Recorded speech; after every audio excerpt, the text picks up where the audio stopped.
Hey, yo, welcome to the show. I'm unmuted. Last episode I was as well. Just so you know.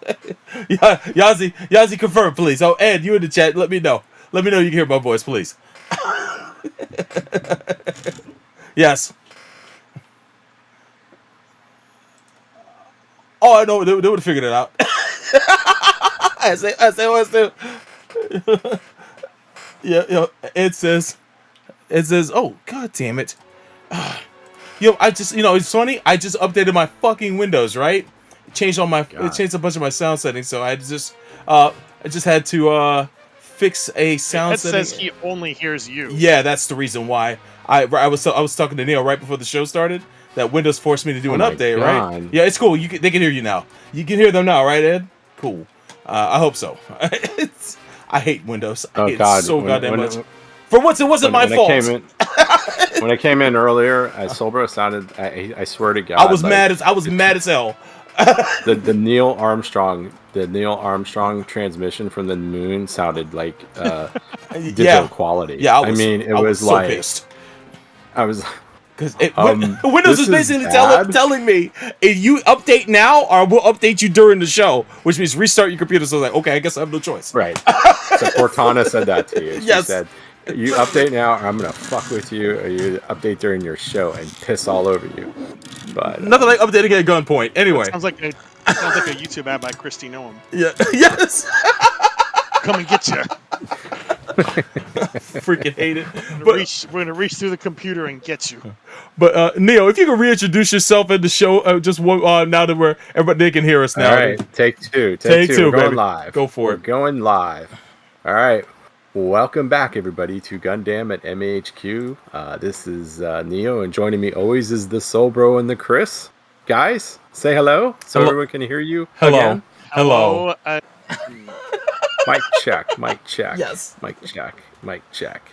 And this is episode 311. And this is going to be a continuation of our discussion from episode 307, which was we had some special guests, Dylan and Six. Say hello. How are you? Hello. We're here. All right. Yeah. Sorry about that. You've got the peeled away the onion of some of the technical issues. That is, it's almost like a Gundam staple. We have a lost episode of me on Mechanista, and they have a couple of lost episodes. Oh, really? Yes. Yeah, we've lost we lost the Rafflesia episode twice. Yo. And then we lost the one we lost with Chris was Estrella, and lots of talk about Fawn Spock, which is very sad because it was rowdy. I'm so sorry. Now, knock on wood. I'm gonna knock on wood. We haven't had one of those in a very long time, but that was I don't know. That was probably like. Yeah. Hey! Oh my God! You said those two words. That was you. I said it. I'm gonna. That was you. Jinx this. You better own it. All right, Gazi, take a recording on this. Send it to Solbro because he said the word that should not be spoken. I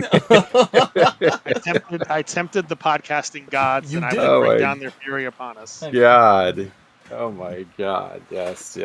So welcome everybody, and yes, this is going to be a continuation because we aimed high in that episode, and we did a pretty good job, but we didn't. We were a little bit more ambitious than we thought we were going than it should have been. We forgot to put in a couple of factors in there. I think we used did we use the tariff calculation on this? I think that's what we used to. That Chat GPT math. the math of 5 people talking on a podcast. It just didn't. I forgot. I threw in the wrong Greek letters, and the math didn't work. Yeah. So, So I think we're gonna forego the news in this episode. Yes. Just because we got a lot to cover. We're gonna try to get through this so we can maybe have another visit with Dylan and Six in the future, and not 21st century Gundam. Maybe something else. Maybe 20th century. You never know. Teaser there. So, but but thank you everybody who submitted news articles. I will catch up in episode 312. And Chris, do you have anything with MAHQ before we go into this? Pick up where we left off? Couple of things. Just a quick note that on the week we're recording this, that of course Gundam G Quux has started its broadcast and is streaming on Amazon Prime, so go check that out. And of course you can read my review of episode 1 on MAHQ. Cool. Look at all of the mecha profiles. Second announcement, just like to congratulate Dylan and Six for hitting 300 episodes of Mechanista. Welcome to the club. Well, thank you so much. That is awesome, man. Congratulations. How many years did it take you? That it's been that many already. A lot less than us. Yeah. Yeah. How long did it take us? Gosh, We started in 2019. Is that right? Oh wow. I don't know. Or did we start 2020? Something like that. Well, I can't you must remember. be doing it like every week, right? Pretty much. We do it every week, and for a while at the start, it was pretty common to do 2 in a week. Oh my gosh. Yep. You were focused. We have never done and never will do. So that's why we only hit 300 last year. Starting in 2007. I'm sure if you add our specials, we're we hit that a long time if you count the specials. Yeah. Sure. Yeah, and we're probably about closer to 400 now with the specials, but still, yeah, it's. Oh man! The thing is, at least on my end, I just talk into the mic. I could talk about robots all day. So Six is the one that's actually the trooper there because they're the one doing all the editing. I'm just talking about robots. So. Yeah, that's a good place to be in. I like that too, where you just talk, don't have to do that editing bullshit. Somebody else does all the work for you. Yeah, that's I like that as well. America. And a final announcement on the subject of America. For all our gamers out there who say they don't like politics and games, that they just play games to escape from reality and not have to think about the real world. You still feel that way after the events of this last week? Food for thought. Shit! Oh, because of the yeah. I'm not saying anything. I'm just saying. Hey, especially if you want to pre-order a Nintendo Switch too. I don't know anything about that. Oh my! I don't know anything about any of that. Man, what a mess! I didn't say anything. Good times. So now to move into the main topic. So first time in episode 307, we started talking about Gundam mecha designers of the 21st century. We started with Seed and went all the way up to Gundam Age, and we also did a brief digression into Advance of Zeta. And while we're on that subject, Dylan, is there anything you want to say at the start about Traitor to Destiny and AOZ Reboot?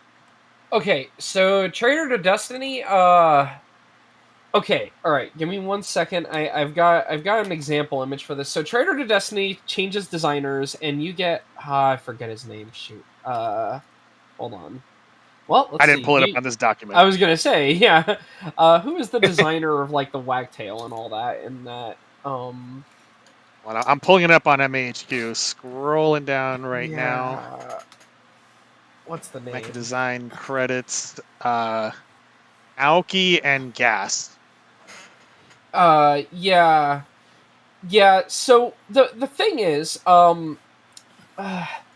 Traitor to Destiny is not my favorite. Mainly because a lot of what I like in AOZ is specifically Kenki Fujioka's art. And then the other thing is okay, so people will accuse Kotoki of having long legs, in human proportions, even though most mecha are not really human proportions anyway. But let me tell you, you see the Kestrel from Traitor Destiny, and that machine is all legs. Yes, it's legs for days. Like to a degree that Kotoki will never reach. You can tell it's not Kotoki because it doesn't have a bunch of warning stickers. This is fair. But yeah, Traitor to Destiny is not my jam all that much. It's got some weird guys in it, but Now, Advanced Zeta Reboot, on the other hand, more Kinki Fujioka, more him just doing not the Titans machines, because he starts doing a lot of like Xeon machines and other, you know, faction machines. And that's really fun, in my opinion, just because, you know, outside of just getting hazels and windwarts and stuff. But yeah, nothing nothing that's impacting, I think, 21st century, you know, design all too much. They're kind of always doing their own thing over there. Though, funnily, Naoki worked on Advanced Zeta Trader to Destiny, and he will matter more when we start talking about the other first thing on this list for us now. Yes, Build Fighters. So good segue. Oh, so our first series to talk about is Gundam Build Fighters from 2013, and we're going to roll it in with Build Fighters Try from the following year. So on Build Fighters, we have as designers Okawara, who of course did the Build Strike. We have Kanetake Ebikawa coming back from 00 and Age. We have Junya Ishigaki, another veteran, Junichi Akutsu, who we also mentioned in the previous episode, and Kenji Teraoka. All of them come back for Try, and we also have Shinya Terashima, Susumu Imaishi, Naoki, all caps, and Fumikane Shimada. So, you know, Build Fighters obviously was building on the concepts of Gunpla builders and having, you know, Gunpla battle and people making all these crazy customs, and they did all sorts of wacky designs and, you know, some straight recolors of old suits plus a bunch of new renditions, and I think it was a fun way for all of these mecha designers to stretch their muscles and, you know, do stuff that doesn't have to fit the orthodoxy of like a military mobile suit for combat, because people are just making wacky shit to have fun. Yeah. You know, and they have a good breadth of designers on it too, right? You got Okawara, classic guy. You got Ebikawa, one of the newer guys. Ishigaki, which I guess he had just worked on Age, but again, whenever I think of Ishigaki, my brain doesn't go to Age. I always think of like his 90s Gundam stuff and like Victory. Yep. Victory and X. Yeah. Yeah. But, you know, he also did all the Vegan suits in Age, so and yeah, you just get a good breadth of designers going on with it. Junichi Okutsu, of course, the Astray guy, so I mean, there's an Astray in the show, and I believe that is his primary design for it, so, you know, the Sengoku Astray. A design that he admits seemingly that, well, I don't remember if this was his problem or more the show people's problem. I just remember this was one they had trouble animating. And it's funny because, like, me and Six had an episode on, I think it was just on the Red Frame episode, but we talked about the Sengoku Astray and how it kind of has some, like, weird inconsistencies because they clearly didn't, like, really think through how they were going to animate, like, the arms and whatnot, just with the extra stuff on them, which is, you know, funny, but not actually a problem. Again, people like that suit, so it's not like a problem, but it's just funny ephemera of note with that one. Then Kenji Teraoka did his design. Which design did he do? That I could not tell you off the top of my head. Yeah, I'm looking through real quick because I'm like, what? Because Teraoka, I mean, he's got an art style that kind of sticks out generally. Kenji Teraoka also did things like the Tyrann in 00. He did some of the weirder like one-off guys that'll come up in like G-Witch and stuff. Just trying to see if I can figure out what he did. Apparently, here he did the Zaku Amazing. So according to what's on MHQ, wow. Yeah, right here on MHQ. You know what? That would explain why its pose looks so different than like it doesn't. It's not drawn the way that like Okawara would draw a Zaku. You know, I just my brain. I'm sure I've seen that before, and I probably have just forgotten it because it's just weird to think of him designing a Zaku. Because it's just not, it's not his normal wheelhouse. And for those who are watching and listening, you find all this great information at mahq.net. Yeah, right. Not Gundam Wiki. Yeah. They have shitty art for a lot of things. Oops. They do. But yeah, Build Fighters is not like I don't think Build Fighters really does anything overall too unique. Like you said, they do get to stretch their legs a bit. A lot of them are evoking their earlier designs without needing to like conform to like a set realistic universe or something, right? So it's just you've got like the Gym Sniper K9 where it's like, hey, what if this had a drone that was like a dog on it and stuff, It's fun. I do like some of the people that come in, like, bringing Naoki, who's done a lot of manga designs as well, and bringing him into the anime world with some really cool designs like the Denial Gundam. That's a good new person to have as part of the roster, I think. Yeah. Yeah. Well, and then when you hit Try, like I know we kind of grouped them together, but Try does. For all I have mixed feelings about the show overall, Try tries to be a bit more unique with its designs. A lot of the designs in original Build Fighters are clearly like based on an existing design, right? You get the Build Strike, it's a Strike Gundam. The Zaku Amazing, it's a Zaku. Whereas in Try, you start getting things like the Denial Gundam is not really analogous to like an existing design. That's just like a new guy, Or Gundam End, which is also just its own weird thing. Yeah, that is just like mixing the features of a bunch of suits, but also is like, like technically it has a Unicorn Gundam in its chest that's like a weird little guy that pops out, but also that does not, resemble the Unicorn Gundam really. It's just a weird little freak inside of his chest. So yeah, it's interesting. The Build Fighters tries to be a lot more unique overall.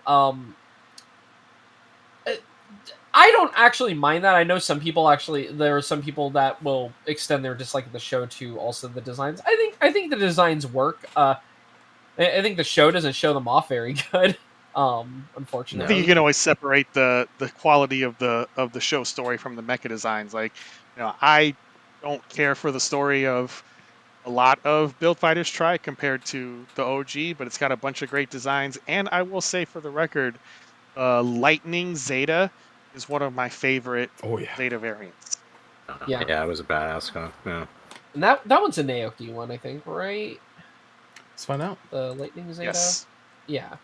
I was gonna say it's got the Naoki's got his own particular style. His designs tend to have a bit more of a pinched waist. They'll have like a backpack with a function to it, and you can just start to recognize his designs when you see them. They feel very, I guess, like on their own without like including the backpack. A lot of his designs feel kind of tall, especially like when you like look at things like the Denial Gundam. They just feel very vertically oriented. Yeah. But yeah, he likes long legs too. Yeah. Oh yeah, there's long legs in this one. But yeah, like it's Try is interesting because while it does do a lot of these fun designs, I think the 3v3 format hurts the show because the writers do not want to write a proper 3v3 every time. Well, it's. I mean, I get it in a way, right? It's complicated, and you're only animating like a 25-minute episode or whatever. So it's even a lot more hard to get design everyone to have featured. to create these teams. Culminating in the fucking fight with the Denial, wherein both of the Denial's allies get beaten, and then Fumina and I'm spacing on China's brother. I forget his name. But the other kid are like, okay, Sekai, you have to have your fated duel. We won't interrupt you. And I'm like, okay. you could have like had them having like a fight in the background, but no, it's just no. We're not going to bother with that. Let's just have them have their 1v1. we know this is what the episode's about. But yeah, it's the designs are fun. I like I think my favorite ones end up being the weirdo Zakus that get to show up for like one episode. I think those are all also Naoki designs. And those 3 ones, yeah. Yeah, it's like Alvadi and Kraken and all of those. Yeah. Specifically, the Kraken's my favorite because it's yeah. Look, I like my bit machines, and it is just the Zaku with a bunch of bits, and that makes me happy. It is a cool design. I think it's the coolest out of those 3 out of that team because I like the color it really scheme, too. feels like it sticks to that MSV style. Mm-hmm. Yeah. Unfortunately, it being the third one in that group, it also basically shows up for like 2 seconds and then doesn't really do anything. Whoops. Yeah. I gotta give a special shout out to, even though I don't like the double Zeta in terms of the design that much, I love that Okawara leaned very heavily into Brave aesthetics to turn the double Zeta into the Super Robot themed Tryon and Dryon 3. That's what you. That's such a fun concept. You have named my favorite suit between both shows. So that is. You know what? That is entirely fair. It's the best remake of the Double Zeta I've ever seen. But they put them all to shame with the Super Robot aesthetic. It's better suited. It's better suited to be this than to be a Gundam. Yes, 1,000%. God, Chris, no love for the crossbow?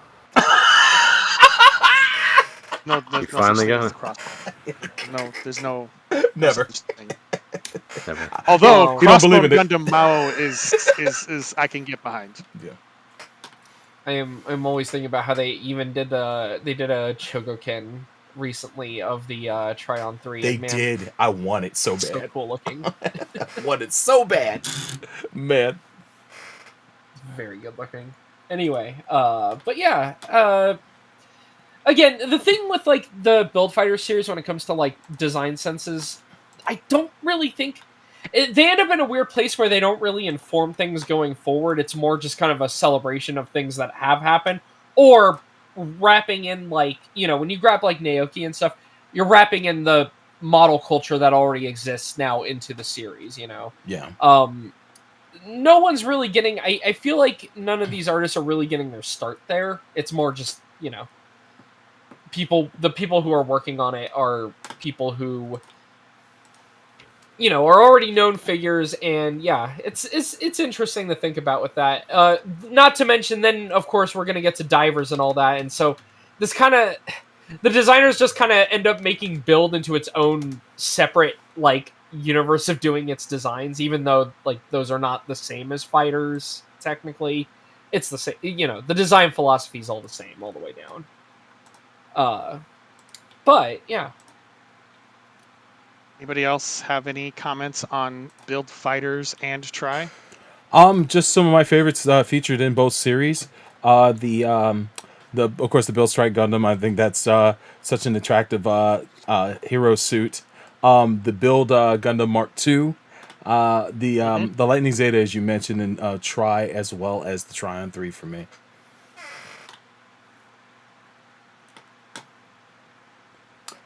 Anything come to mind, Neil? No. Everything I liked has been said. I mean, I like to try burning, though. I like that too. I mean, I just feel like it's got that homage to everything and kind of keeps it simple, but it's still pretty memorable suit to me. Mm-hmm. And the way the try burning and its variants use the parts that are full of Plofsky particles is a cool effect that I wish we'd seen used a little more. Yeah. I will say my only sadness with that is that they end up giving him the Kamiki burning Gundam in just that last episode, and I feel like that should have been his mid-season upgrade because hey, look, it's a gunpla actually made by the protagonist, and we introduced it in the very last episode. So I'm like, oh, okay, I guess you could do that, but yeah, that's about all I got too. All right. we are going to move into a different direction now and talk about Gundam Reconquista in G, which 2014 and aired simultaneously with Try, the only time that two Gundam shows have been on air simultaneously in the franchise history. So the design team includes Akira Yasuda, aka the famous Akiman from Capcom, who worked on Street Fighter and so many other things there, and who is a character designer for Turn A, now taking on Mecha design duties, doing the G Self. We have veteran Kimitoshi Yamane, who has worked on a bunch of stuff like Cowboy Bebop, 8th MS Team. We'll talk about him again later about Requiem for Vengeance, and of course the Gundam introduction of Ippei Gyobu, who has become one of my favorite 21st century Gundam designers and someone who I have been glad to see pop up on many subsequent Gundam projects. He loves his thick boys. He does a lot of boys in Iron-Blooded Orphans. We'll get to that. And in Witcher Mercury, he does an entire company's worth of thick boys. Oh, wow. Yeah. Anybody want to take this on about Reconquista designs? I mean, I love them. I know you do. Yeah, so I was gonna say you listen to the show, you know my opinions here, but I feel like often it feels like a lot of Reconquista designs are like pushing back against like areas where you could say that Gundam design has gotten stale, and in doing so, sometimes I think they take it a little too far to be like tasteful. But I admire the spirit, and some of the outcomes I think are really cool. There's some weird shit in Reconquista. Like the G rack to me is like a very stupid design. Like I look at that and I don't understand it. Like, give it another fucking leg, guys. Like, come on. Like, let's do something the right way here. But also, it's really cool. If it had two legs, it'd be better if it had two legs. 2 legs, yeah, or no legs. This is fair. Yeah, I mean, yeah, like so. You know, I mean, the G Self is a really funny one to me because, you know, it gets a lot of credit for being like very different as a lead Gundam design, and it's funny now in the modern day because I feel like in the modern day we are a lot more comfortable now with people doing that. At the time, I remember the G Self was controversial, which is really funny in the wake of things like G-Quux and,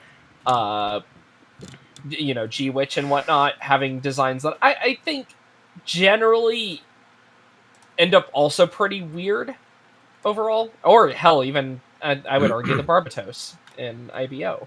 The G-Self looks downright provincial compared to some of these later, like, lead Gundams.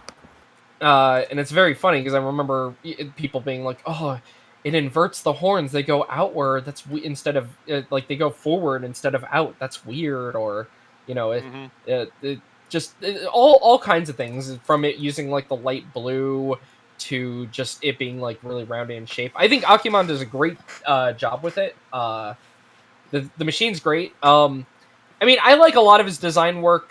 Even in prior Mecha shows, he did a lot of the designs in Code Geass, like for their original designs, before they get simplified for the Sete. Overman King Gainer as well, I believe. Mm-hmm. Yeah. I believe so. And I think he's a very good designer. But yeah, the G-Self, though, one of my favorites, and I really love, especially in the movie when they start adding like the eyes to it. It's interesting because that comes up in some of his earliest illustrations, but they didn't really reflect that in the show. But in the movies, it felt like they really wanted to push. Oh, also time for it to, you know, have like very weird eyes for a Gundam. Like it looks like it's got pupils and stuff, which I think is fun. We'll say one thing about Reconquista, and this you will have to go to Gundam Wiki for, is that there really is like a wealth of line art of early designs for this series, and like this series these designs went through some drastic changes, and I feel like perhaps even more so than we usually get when we look at some of the early versions of designs in other Gundam series. Like, there's a lot of stuff that just really got tossed aside during the production of the series, and I'd be curious to learn that story. Yeah. Well, I think it was in development for quite a few years too, right? Like, yes, seemingly. They also kind of kept a lot of the stuff about the series close to the chest. I'm always thinking about this comes up in one of the art books. Let me see if I can find it. I believe it's in Akira Yasuda's and Akimon's art book. They drew a decoy Gundam. Yes. For when Sky News, not related to the UK Sky News, but like a news channel in Japan called Sky, ended up doing like a little, like they were showing like some studio related stuff, and so they drew a decoy Gundam that isn't the final design, like that they knew was not going to be the final design, so that they would just have a fake design to show on there, which is really funny to me. Let me see if I can find that real fast. Decoy looks pretty cool in itself, though. Like, funny thing about that is, you had Gundam Breaker Mobile a few years later ended up having a machine called Code Sora, or fake decoy Gundam that they had for that. Let's see, here we are. They just have it labeled as Dummy Gundam here. Threw it in our chat there, and then let me find real quick. And then you can see this is the Code Sora from the mobile game, and you can kind of see they are definitely drawing on the fake Gundam there. Oh yeah, which is fun. And it's like that fake Gundam looks better than some like quote unquote real Gundams. Mm-hmm. It does. Well, yeah. And then the earliest, but yeah, you mentioned that we have like a lot of early art. I remember when there was that original announcement for G-Reiko. I don't remember if it even had the name attached yet, but it was like New Tamina project, and it used that really, really early organic looking G-Self design in a piece of art. And I'm trying to see if Akimon's book also has that art. He also does a lot of character art, so it's hard to dig through this. But yeah. Yeah, I it's one of those things where I'm sure if these books were translated, they probably actually have a fair bit of info in them. But also, like, I like knowing about things early, like, early development and stuff. Hard to find the sources for that in English, unfortunately. But yeah, so Akimon does a lot of that good work. But you mentioned Ippei, and yeah, Ippei is like the big guy that appears from this. And it's so funny now thinking that the series is 11 years old, but in my head, when I say, oh, who's the new Gundam guy, it's him, because he's just been on new this shit for a decade. Yeah, right? Yeah. It's still considered new. It's weird. It's weird to think about, but like, yeah, he has a really good design sense for, especially in G-Reiko, designing machines that are not just guys in suits, I guess, is maybe how I'd put it, right? You mentioned the G-Rock having its like kind of weird, like one-legged design. But then you start having also things like the, what is that thing? The Guy Trash, which is the weird one that has the curtain around it for like ensnaring the opponent. Yeah. That one. And but it's like, and all of its weapons are designed in a way that they are like pointing downward. Like it's got the tail with like the missiles in it. The legs have the like little Vulcans in them, or I guess pulse beam cannons. But they're all like aiming downward. So the idea is, it traps something with the mantle and it fires down at it. This thing is not attacking the way a human attacks someone. And I think that kind of stuff is really cool to me because, I mean, we are dealing with robots, and well, when you start having like bipedal robots, you start thinking, okay, well, part of the reason is to make them more person-like. But funnily, because that becomes such a norm, for me at least, it kind of gets fun when you start going the other way of, okay, now it's time to make them weird again. And I think you get a lot of that in G Reiko's designs. He can definitely do weird. He can do kind of more conventional stuff. One of my favorite designs in Reconquista is by him, and that's the Gion, which to this day I don't understand why that was not called the G Ion. Yeah, I still call it that because everything else uses like G in the name, made by the same group. But no, it's just Gion. But it's a cool as fuck design. Like that is wasted on an idiot pilot, but it's like such a amazing Gundam design. Mm-hmm. What if you had giant hands attached to your back that also could operate as like bits essentially? It's great. Yeah. Or like one of my favorites that comes up is the Mazraster. What if you just had a guy that had a beam rifle and then just a bunch of really long whips in the arms? And it's there's a lot of weird asymmetry on a lot of designs, which I think is also pretty cool. The Mazraster has an asymmetrical head. The Moran, I believe it's the Moran that also has like the weird asymmetrical head. Let me see. Yeah, it's got like a different type of eye on each side. The designs are just, they also are just all over the place with like, what they are doing. The Moran, the El Moran, all that, those are all like kind of like these weird buggy guys, which, they're made on they're made by Toasanga, and so they all have like this weird kind of spacey aesthetic to them. And then you get all of the what is the group's name? The GIT laboratory, who are all making like the fucking like crazy ass Gundam, like pseudo Gundams or Gundams. I mean, they're all Gundams, whatever. It's fine. Like the G Lucifer and all that. And it's just a really good looking series. That has a lot of weird designs. Also, you have things like the Yggdrasil. What if there was a pyramid that fired trees at you? Yes. Yeah. Fires, if it makes fractal trees, why not? Here's the thing, it looks fucking cool. Is the thing. That's the other thing I feel like with Reconquista In G. It kind of like, in all of the weirdness of the technology, ends up actually kind of evoking a lot of First Gundam for me, just because they love to do like the trippy, like, suddenly all the color palette shifts, like with the heightened emotions going on around, and you get the psychedelic backgrounds. Absolutely. And I feel like doing all of these like really like strange machines doing their weird things kind of adds to just this like almost psychedelic feel to it, which I just think is really cool. Well, I think that.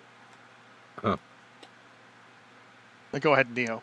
Yeah, I was going to say, I think the weirdness and the asymmetry of the designs and the, just the kind of the bizarreness, it evokes like what the story of the show was supposed to be. I mean, it's a weird time.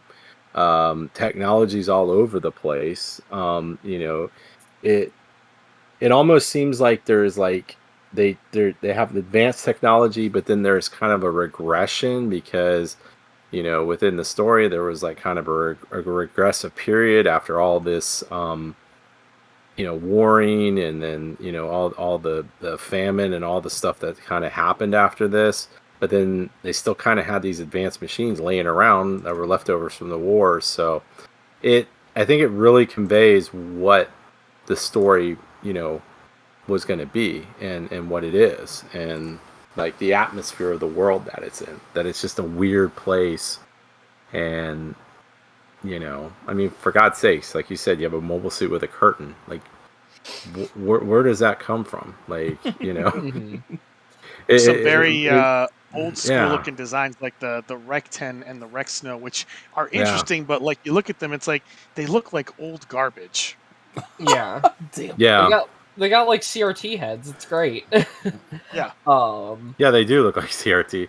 Yeah, and they're kind of like those. They kind of remind me of those mobile suits in 00 from what was it, the Human Reform League, where they're kind of more tankish. They're not so.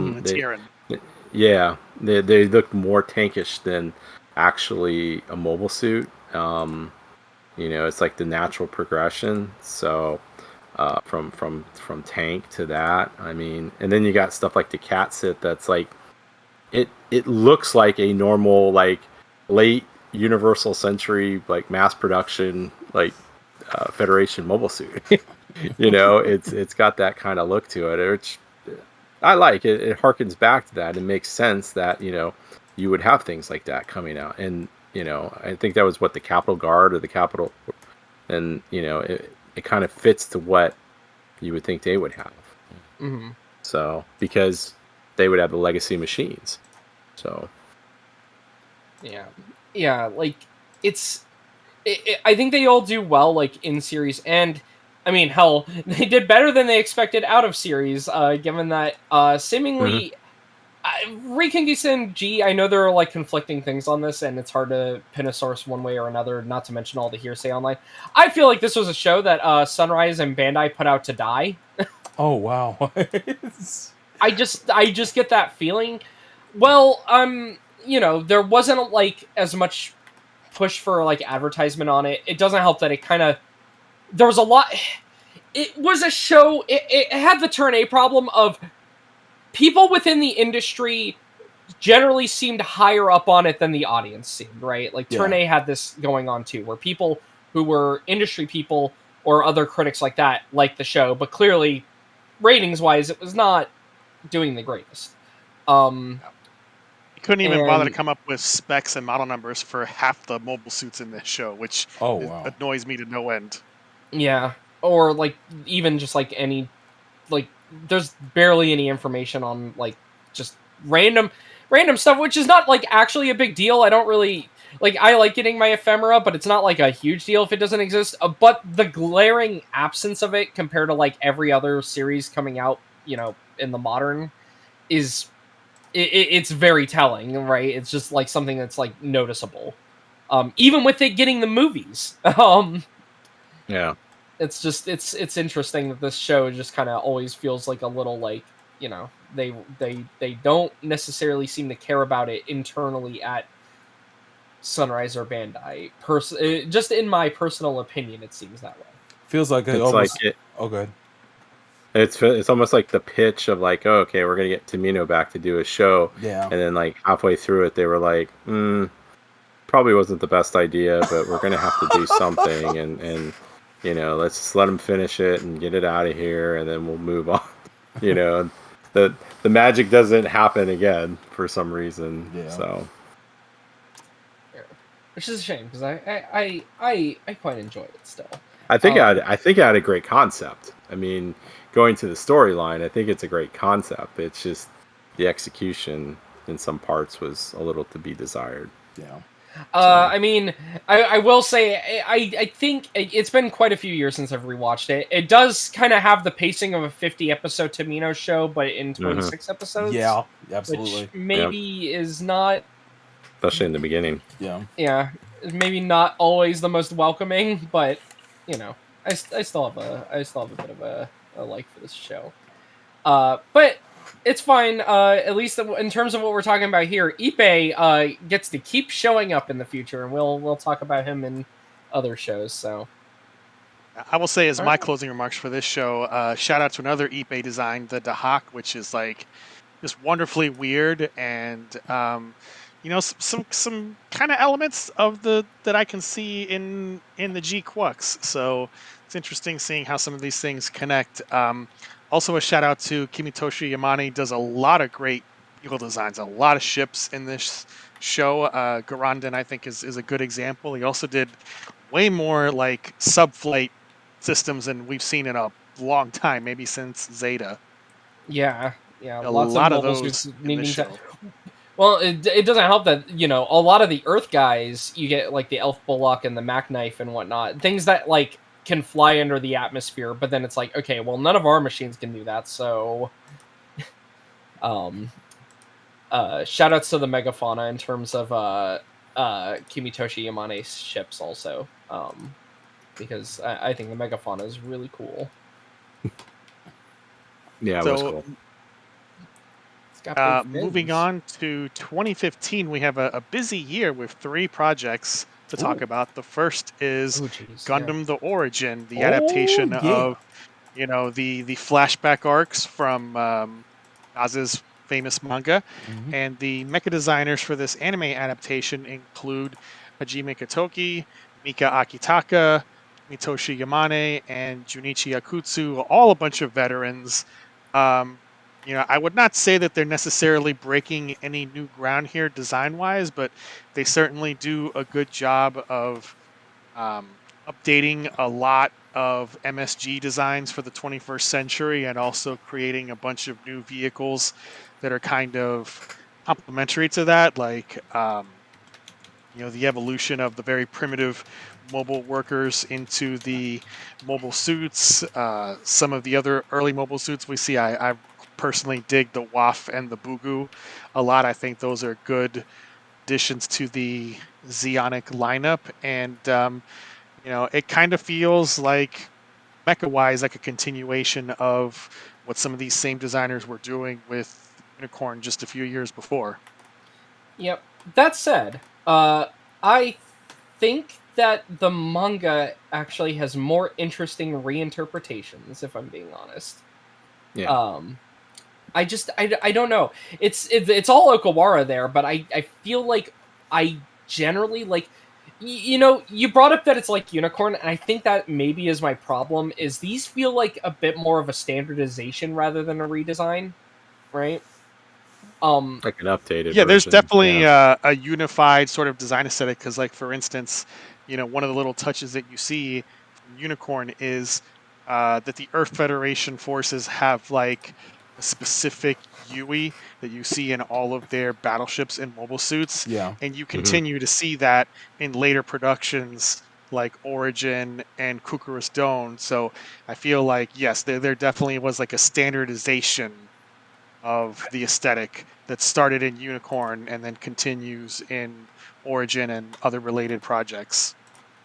It's just interesting to me too, because like I think the reason it gets to me a little is because like this is what the Doan's this is Doan's Island technically, but it's an RX-78 in the Origin house style, right? So yeah. The thing is, I wish Katoki did more changes, because the thing I like when it comes to like the Origin manga is Okawara does some weird things with the design throughout, including like doing like the maintenance revisions, right? Like that's the late one, this is the early one, and one of the things he does is like, oh hey, I'm gonna reflect like the different kinds of chest armor that the Gundam has had over the years, right? The earlier one has like the chest armor that it has in First Gundam. The second one does the later thing where it starts having the yellow border around it, around like the chest vents, and it's like one of those things where I just, it's funny because like when it comes to like Seed, I get kind of bored with Okawara, but I think he was really cooking with his Origin designs. Yeah, and I like them. If they didn't exist, I think I would be a little kinder towards the Origin OVA, admittedly. The problem is I have a comparison point. So it ends up making me feel like a little like, Now, to be fair to the mecha designers on the Origin, I'm sure they did exactly what they were told to do. Yeah. Because, I mean, we know that they will do this to Katoki. This is what they also did with Unicorn. And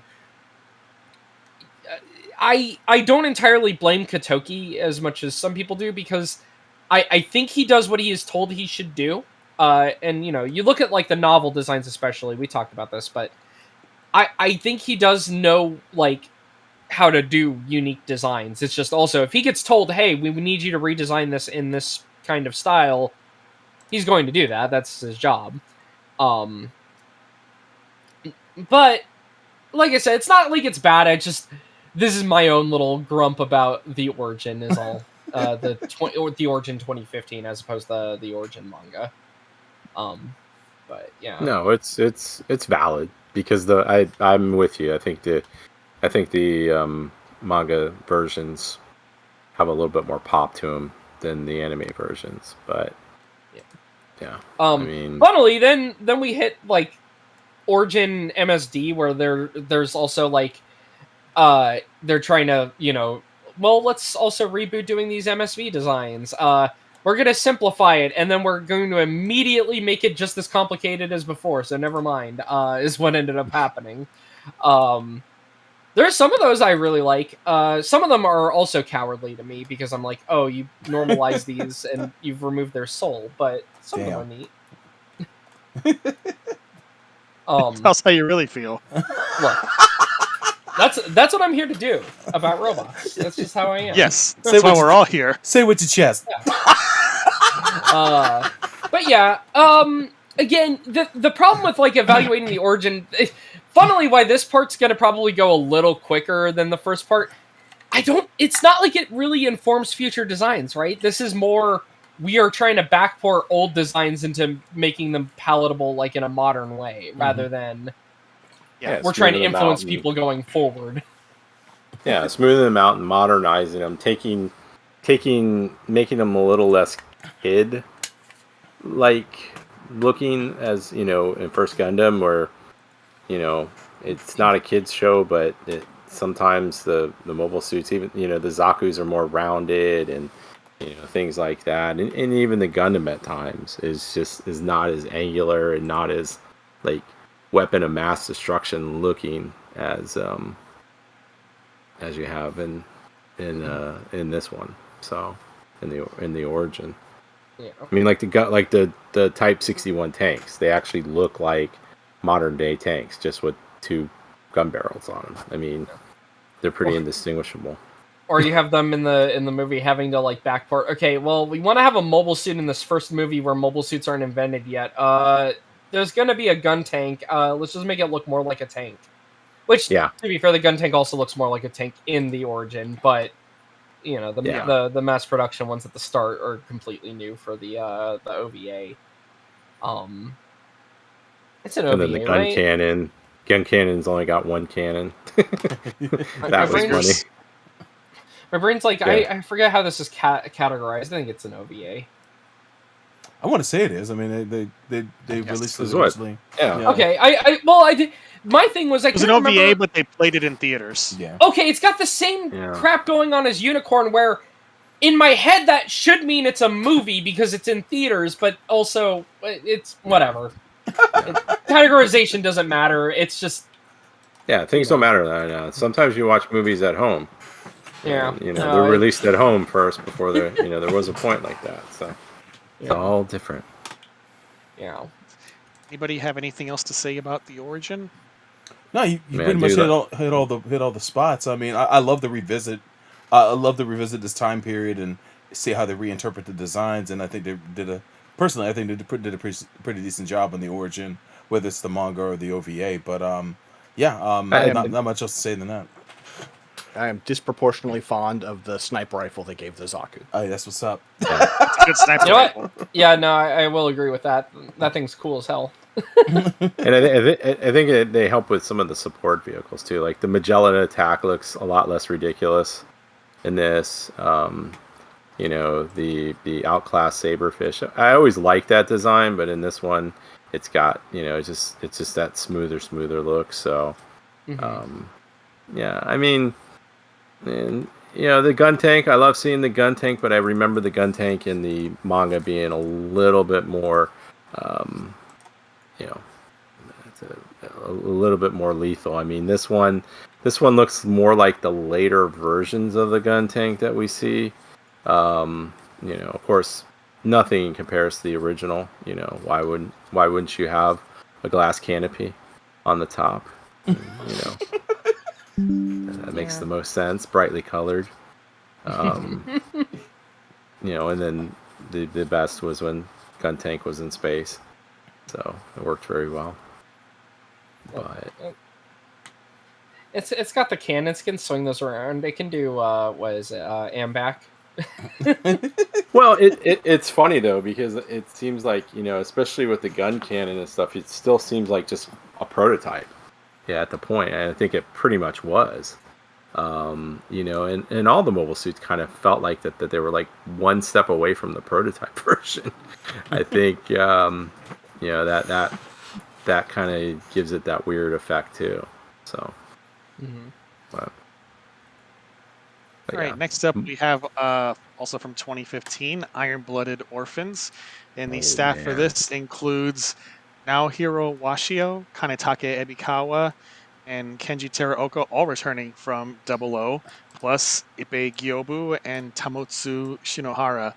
And what strikes me about Iron-Blooded Orphans is it really feels like in a lot of ways it's continuing the aesthetics of Double O, especially even in things like computer interfaces and vehicle designs. And then for the Gundams, like it starts to go in a very different direction. We got, fatties like the OG version of the Gusion. We got Ippei Gyobu doing other thick boys. We have the Barbatos that we see evolving throughout the series and how it becomes ever more beastly with the Lupus, and then especially the Lupus Rex, just sort of looking almost more like an animal than a humanoid mobile suit.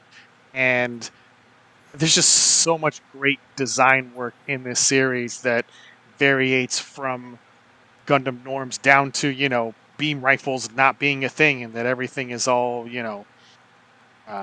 solid weapons. And, or as a friend of mine likes to describe it, that Mikazuki is the Unga Boonga Gundam pilot because it just goes Unga Boonga smash on everything. I definitely feel like after Double O Season 2, they're like, I'm so sick of beams. Oh my god. Well, it's so much more exciting to watch, honestly. Like, not... It's funny, right? Because IBO comes out in a period, because we're going to talk about Thunderbolt soon, in which they start doing beam effects really good. They also do this pretty good in G-Reiko. But, man, I think about, as Six mentioned, I think about fucking Double O Season 2, and I'm like, man, battles are just watching a bunch of, like, particles in the distance. Just yes! And it's not great. Not fun. Yeah. Whereas in IBO, they are hitting each other. As you said, Mikazuki does not know how swords work. So when he is given a sword, he kind of just batters the enemy with it rather than, cutting. Yes. I love that little bit where he's just like, he finally stabs and he's like, I think I know how this works, and he doesn't really get it until the season 1 finale, and it's so good. He's just like, I don't understand cutting weapons. I use a mace normally. Why'd you give me this? If I remember correctly, wasn't the katana an imposition by Bandai, and they pretty much just tossed it aside as soon as they could just to go back to bonking? I don't know for sure, but, that sounds funny to me, so I want to believe that. I will choose to believe that as just a fun little story. The funny one here is... you mentioned that Shinohara worked on this. Shinohara doesn't do a ton of designs in the show. He does like the Hyakuren and Hyakuri. He's coming over from like fucking Wings of Reen is the thing that I know him for. He obviously that the movies in CG, those OVAs or films, whatever. Those are in CG, but he did like the original design concepts for a lot of the Aura Battlers in that. I think they're still called Aura Battlers in that, right? I haven't seen Wings of Reen. I can't remember. But I mean, they are Aura Battlers. It is just done by. There's some wacky designs in Wings of Reen. Really wacky. They look a lot better in 2D is the thing I've learned with the one art book I have for it. Is the designs definitely... It is a thing that would probably look way better if it was animated in 2D for the mecha. Which the same could be said about a lot of projects in the 2000s, if we were being honest. Fair point. But yeah, just that he was a weird artist to pop up. But yeah, Ebikawa. So actually, before Ebikawa, you got Washio. Washio, who did the Thrones in Double O, now doing a main hero design, which is not a very heroic looking hero, like just in terms of like symbolism of how it's drawn. It's a very sharp and mean looking Gundam overall, especially as the series goes on. You start getting like it starts looking weirder and weirder by the time you hit the Lupus Rex. he also does the Gyujin Rebake and the Gundam Bale, as well as the triumphant return of mobile armors, the Hashmal, which is so good. Love that thing. Love a giant evil drone bird. Yeah, Rich. I wish they would have had a longer than one episode then, because that was my big gripe on that one. Because it gets like its could have little been tiny, so much better. Yeah, it gets its little mini Why arc, bother? and they're like, "Well, shit, we have to do a different story." Season 2 feels like they had a lot of ideas that maybe were meant for 3 seasons and not 2 seasons. Yeah. Not for that Tailblade though. The Tailblade though is great. And they stole it. Tekken did, that is. Wise choice, honestly. Yeah. Also leads to one of the more fun implications where Mika's like, it just feels like I have a tail. It's actually kind of weird now that I don't have one when I'm not plugged in. That's weird. Love that stuff. But yeah, Ebikawa with the Greys doing a really good grunt, in my opinion, a good and memorable one. The Greys gets compared to the Leo a lot because it is like a ground grunt that's got, different, like, a fair bit of like different equipment and variations to it. And it's also a Zaku, like its model number is EB06. Like, yeah, it's an 06. Yeah, of course. It's an obvious comparison. Yeah.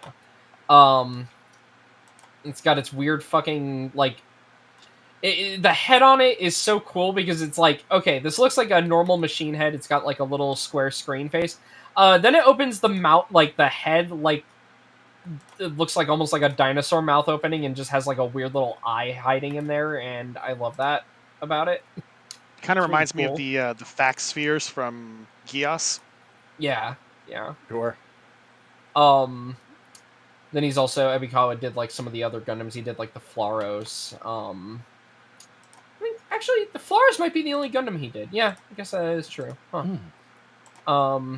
Ippei doing a lot of Gundams in this series, including ones that do not look like Gundams, things like the Gyujin, which do not... it's a Gundam, but does not look like a traditional Gundam in any sense. It's great, though. I love it. It's a thick boy. The sumo Gundam.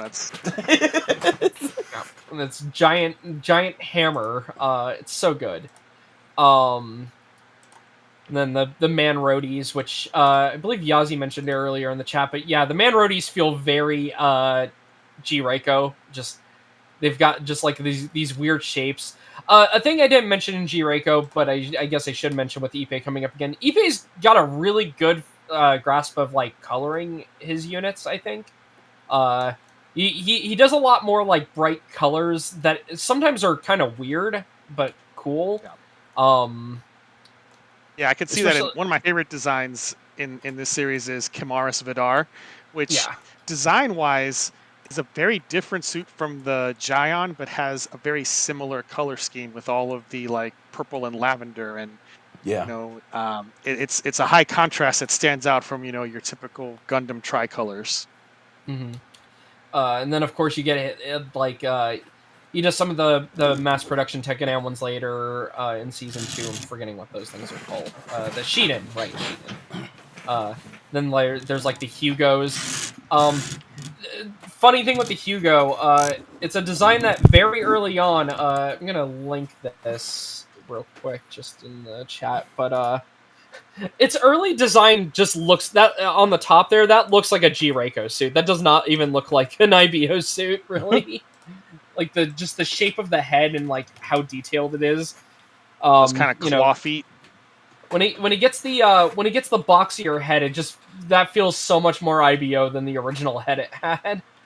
But yeah, you get a lot of neat things in the show. I think that Ippei continues his trend of like making mobile suits not just feel like a guy in armor, but having like weird other functions. The Hugo, as you mentioned, having the claw feet, and specifically like it doing that thing where it grabs the enemy mobile suit with the claws and then like swings down with its arms with like the big swords being held, or like stuff like the Kamar's Trooper with having the extra arm on the side skirt and it having the lance and the legs that split open to kind of give it this sort of centaurish vibe while it's floating around. Big Galliant vibes there with the centaur mode.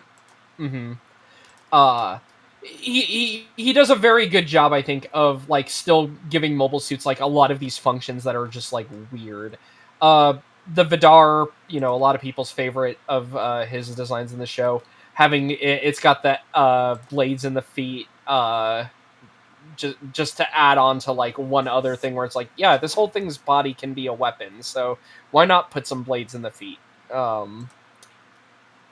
But yeah, and then just the philosophy with all the suits, though. Yeah, just everything is big, smashy, or stabby, or explodey, and it's very exciting to watch a lot of the time. I'm a big fan of the animalistic design of some of the suits, and they seem more beastly than anything. As you mentioned before, it really accentuates the inspiration of the names of the suits coming from like demons and other mythological creatures. They made sure to make that part of the aesthetic for these suits, and as visceral as the show is, it seems to fit very well. So it's a standout series when it comes to design for me. I mean, the Barbatos, it's up there with me, and I'm a big fan of the Kamaris. I have quite an attachment to the pilot because everybody wrote him off for dead except for me, and then I knew he was coming back, and he sure enough did, and when he did, he was in this freaking suit, so it's like, yes, I'm rooting for him. but yeah, it's cool stuff. And some of the mobile armors that present the show. Nobody expected Arma to turn into Char. I did. Who knew? But yeah, it's definitely fantastic designs. Shout outs to Fred Rex, big fan of the series. And I know that one of the reasons why is some of the design in it. So yeah, good stuff. Also, shout outs to Kenji Teriyoko making really cool tanks. I like the mobile workers. Nice. They should mention those. I mean, we're mostly talking the suits, but Yazi mentioned, and it's like, yeah, no, the mobile workers are great, and they are like, a consistent part of the show. Oh yeah, they show up through the whole thing, so they're great. They're little guys, Sometimes you just need a little guy in the show, and sometimes the little guy's a tank. Little baby gun tanks. Yeah, kind of remind me of They kind of remind me of like the Metal Gear Mark II and stuff too, because they got the like much larger, obviously, but like the little wheelie legs that they got going on. They're great, but yeah. Something else I think is interesting about this series design-wise is if you look at Seed, Destiny, 00, they kind of all went Gundam crazy in terms of people constantly upgrading to new Gundams, sometimes with similar aesthetics. But if you look at IBO, there's only 5 Gundams in this entire series, but most of them just keep evolving a lot. Yeah. Yeah. Yeah. And not to mention, unlike stuff like Seed, the Gundams don't really look alike at all. No, they don't. Even though they're all the same underneath. Yeah, which is funny to think about, but yeah, like the what is a Gundam? I should have mentioned this earlier. Reconquista also plays with this with things like the G Lucifer, which is like a weird mono eye suit that is a Gundam, but it's also like a weird mono eye thing. Mm-hmm. But they are playing with the definition of Gundam being in IBO. It has like the specific meaning with the frames, but that also it's not like the thing that drives what they look like necessarily. Again, you've got things like the Gyujin, which are just completely not something anyone would guess is like a Gundam in the traditional sense. Right? Yeah. It's so big. Oh my god. Yeah. Well, it kind of matches the fact that, what was the story? This was like lost technology. I mean, the Barbados was found, they unearthed it in Mars, right? If I remember correctly. So, I mean, it's like, it's all found technology. So, it wouldn't make sense to have a lot of, it's almost got that Gundam X type of thing to it, where there's just a few of them from a past war.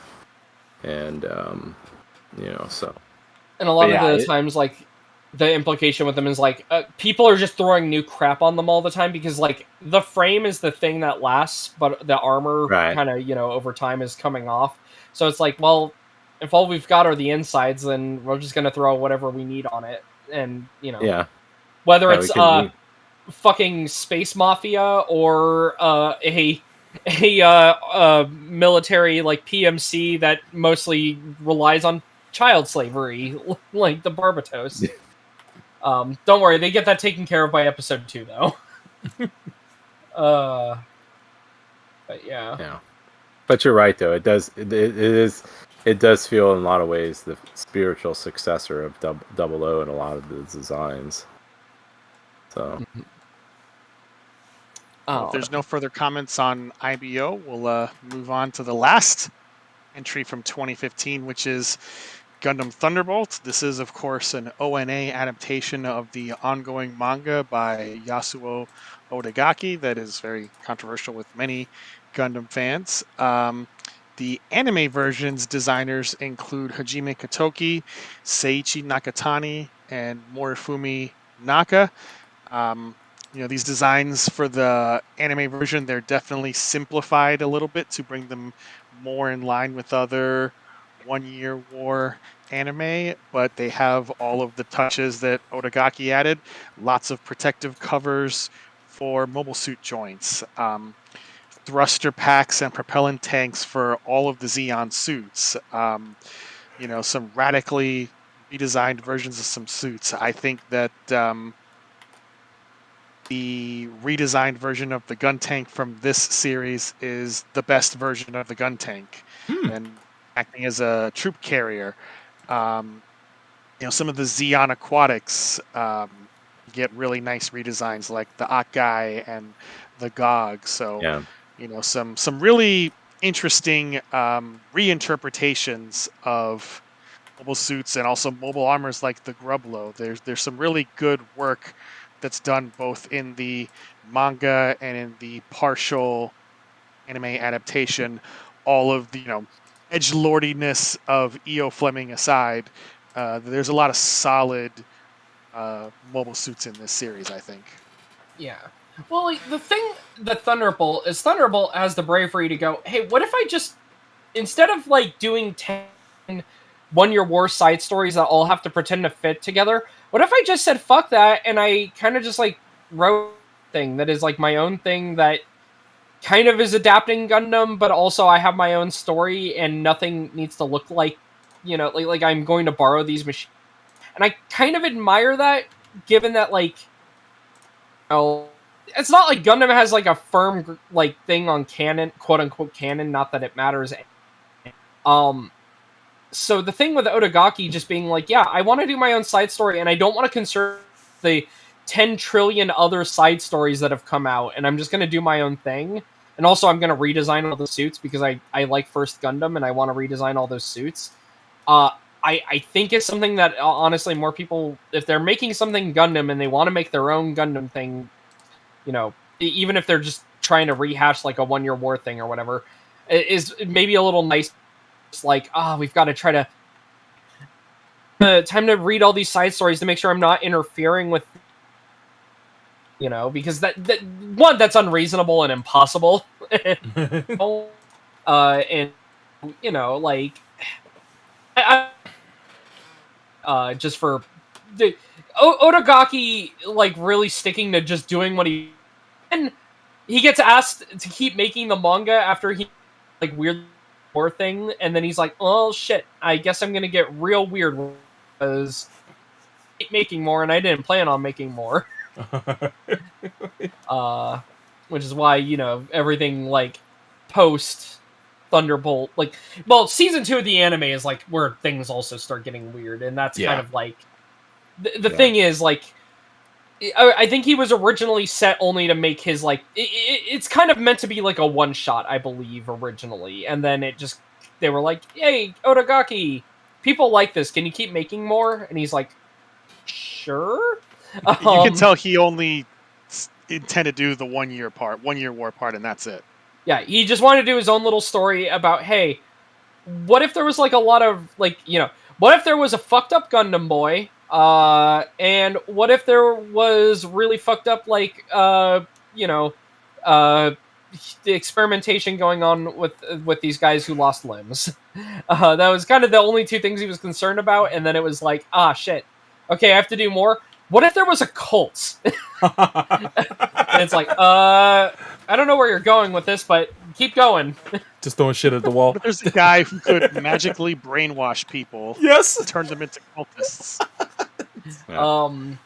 But yeah, for the designs though, yeah, even though Katoki and the others involved in this are definitely trying to like kind of restrain the designs a bit, they keep the spirit of the designs very much so, I think.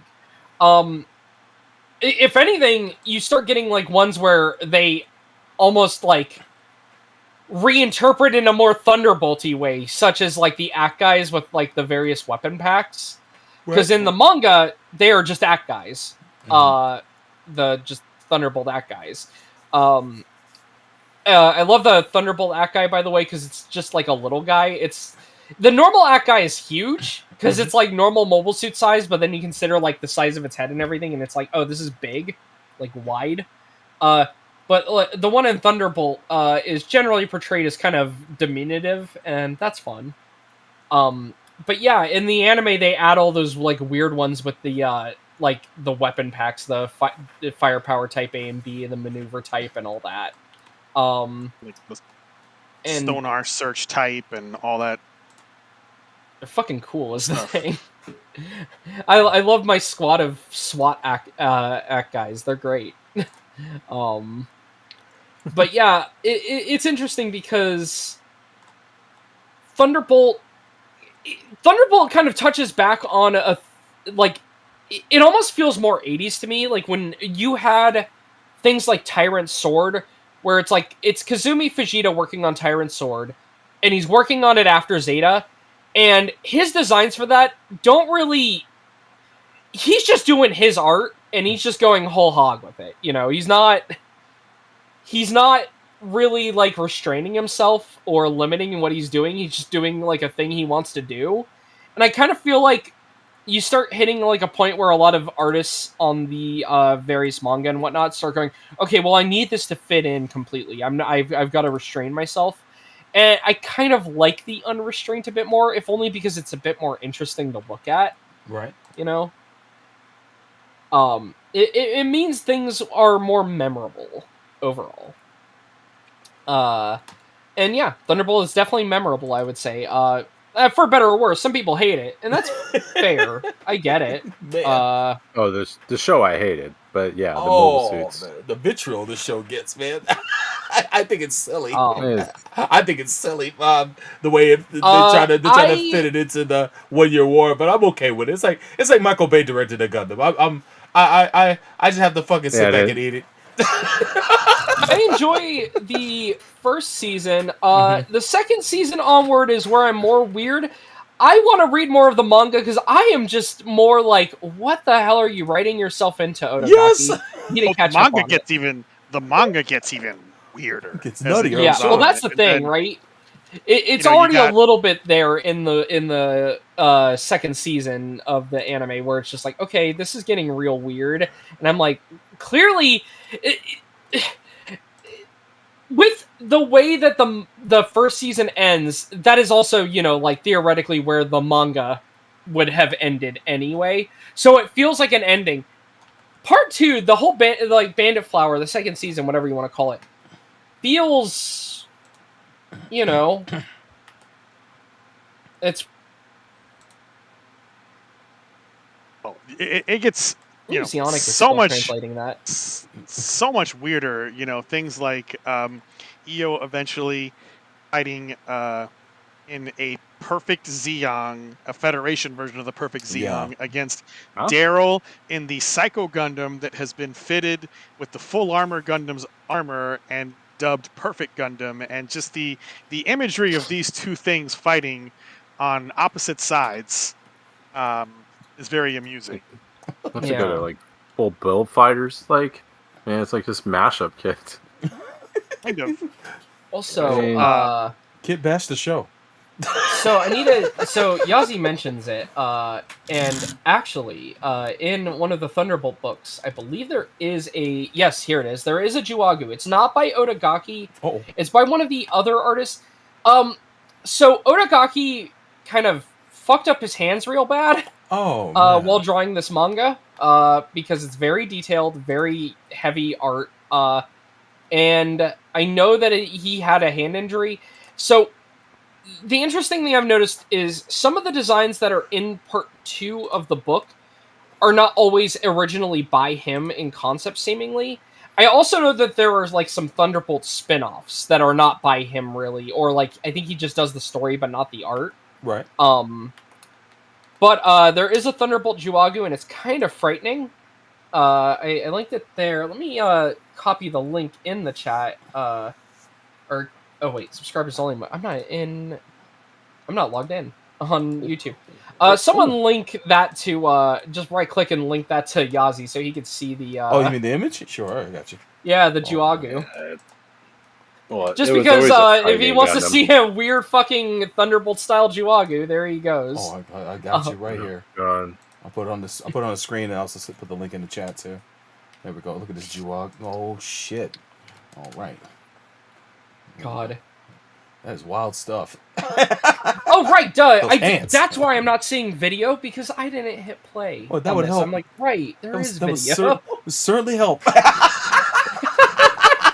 Look, I did not. It's all right. I make worse. Sleepy. I make worse mistakes on stream all the time. But yeah, Thunderbolt is wild and definitely harkens back to, I think, when you get like a lot of the 80s guys really early on, or like the what's that comic called?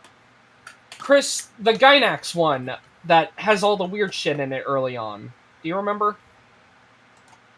Gynax one that has a lot of weird shit in it early on. Cyber Comics. Cyber Comics. Oh, Cyber Comics, yeah. Yeah, Cyber Comics is like one of the earlier things to have like a bunch of Gundam side stories in it. Right. And every There's Gundam some weird side story, shit in there.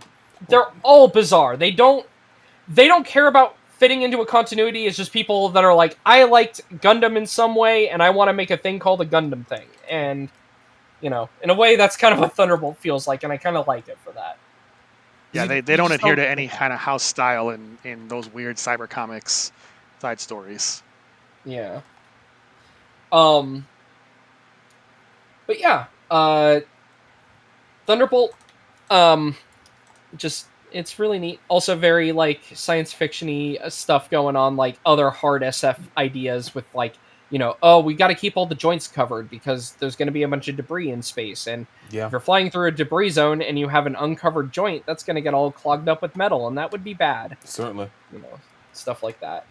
Common sense choices in a show that lacks common sense. Look, sometimes you just need verisimilitude in the design. Yes.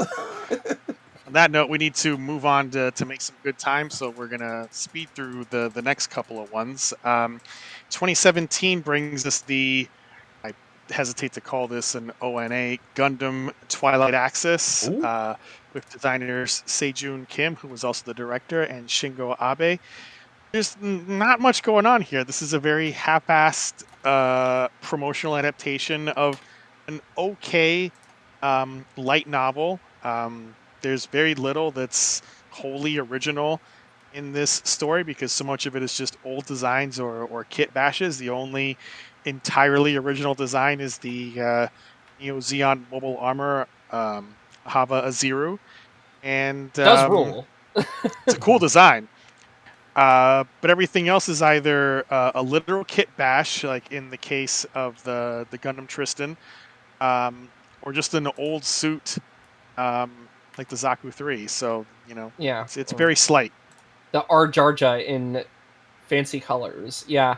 I like the also the art for the novel is a lot better than the art for the little ONA adaptation, which, to be fair, that's because the ONA is like, hey, this is a promo for the book. Like you said. It's just, hey, go read the book now. It's whatever really Bandai bizarre. subscription service it was on. Yeah. It's really bizarre. The Ahava Zeru, though, really cool.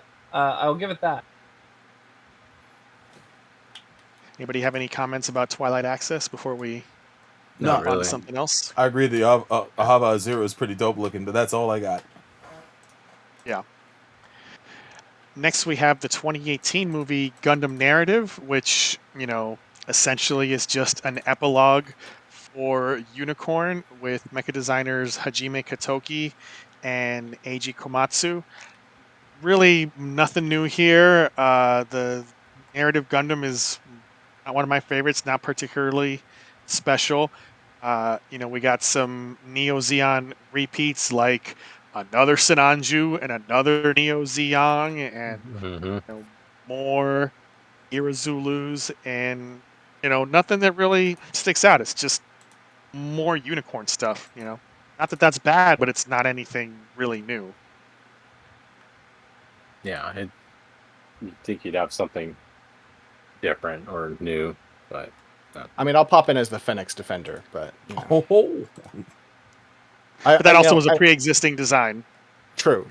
The one thing I will say is there was a period where I misunderstood the Silver Bullet suppressor in a way that was way cooler.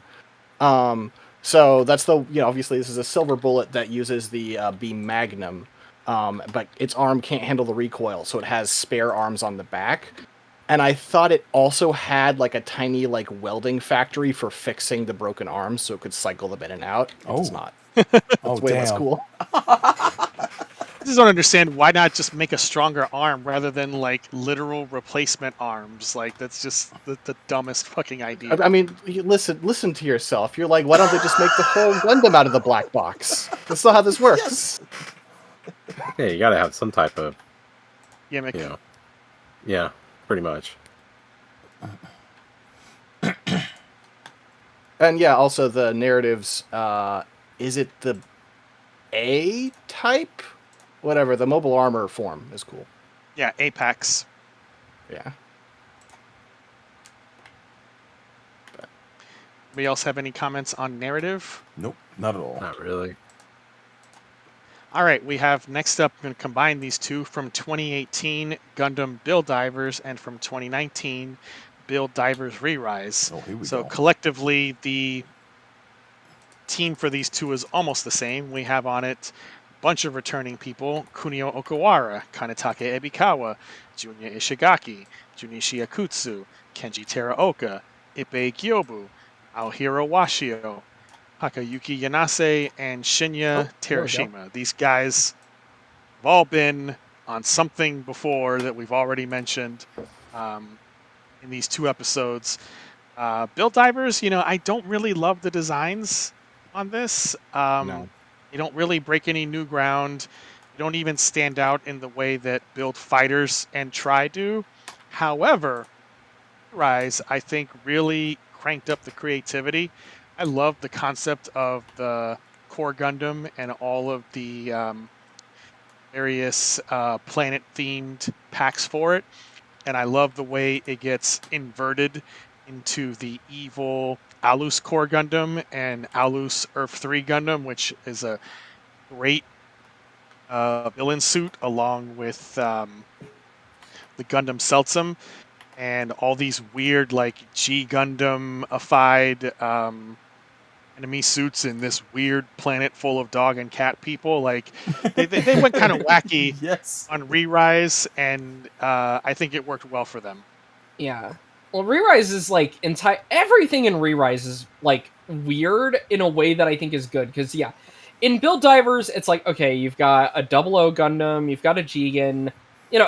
Nothing is too exciting. Then you get to Re-Rise, and it's okay, our main Gundams are a completely original little guy that wears a bunch of parts, which I think is fun. Especially, it'd be one thing if the core Gundam just changed parts like Gundam Age style, but the fact that it's a tiny, functional little guy is really fun. It just makes it a lot more memorable.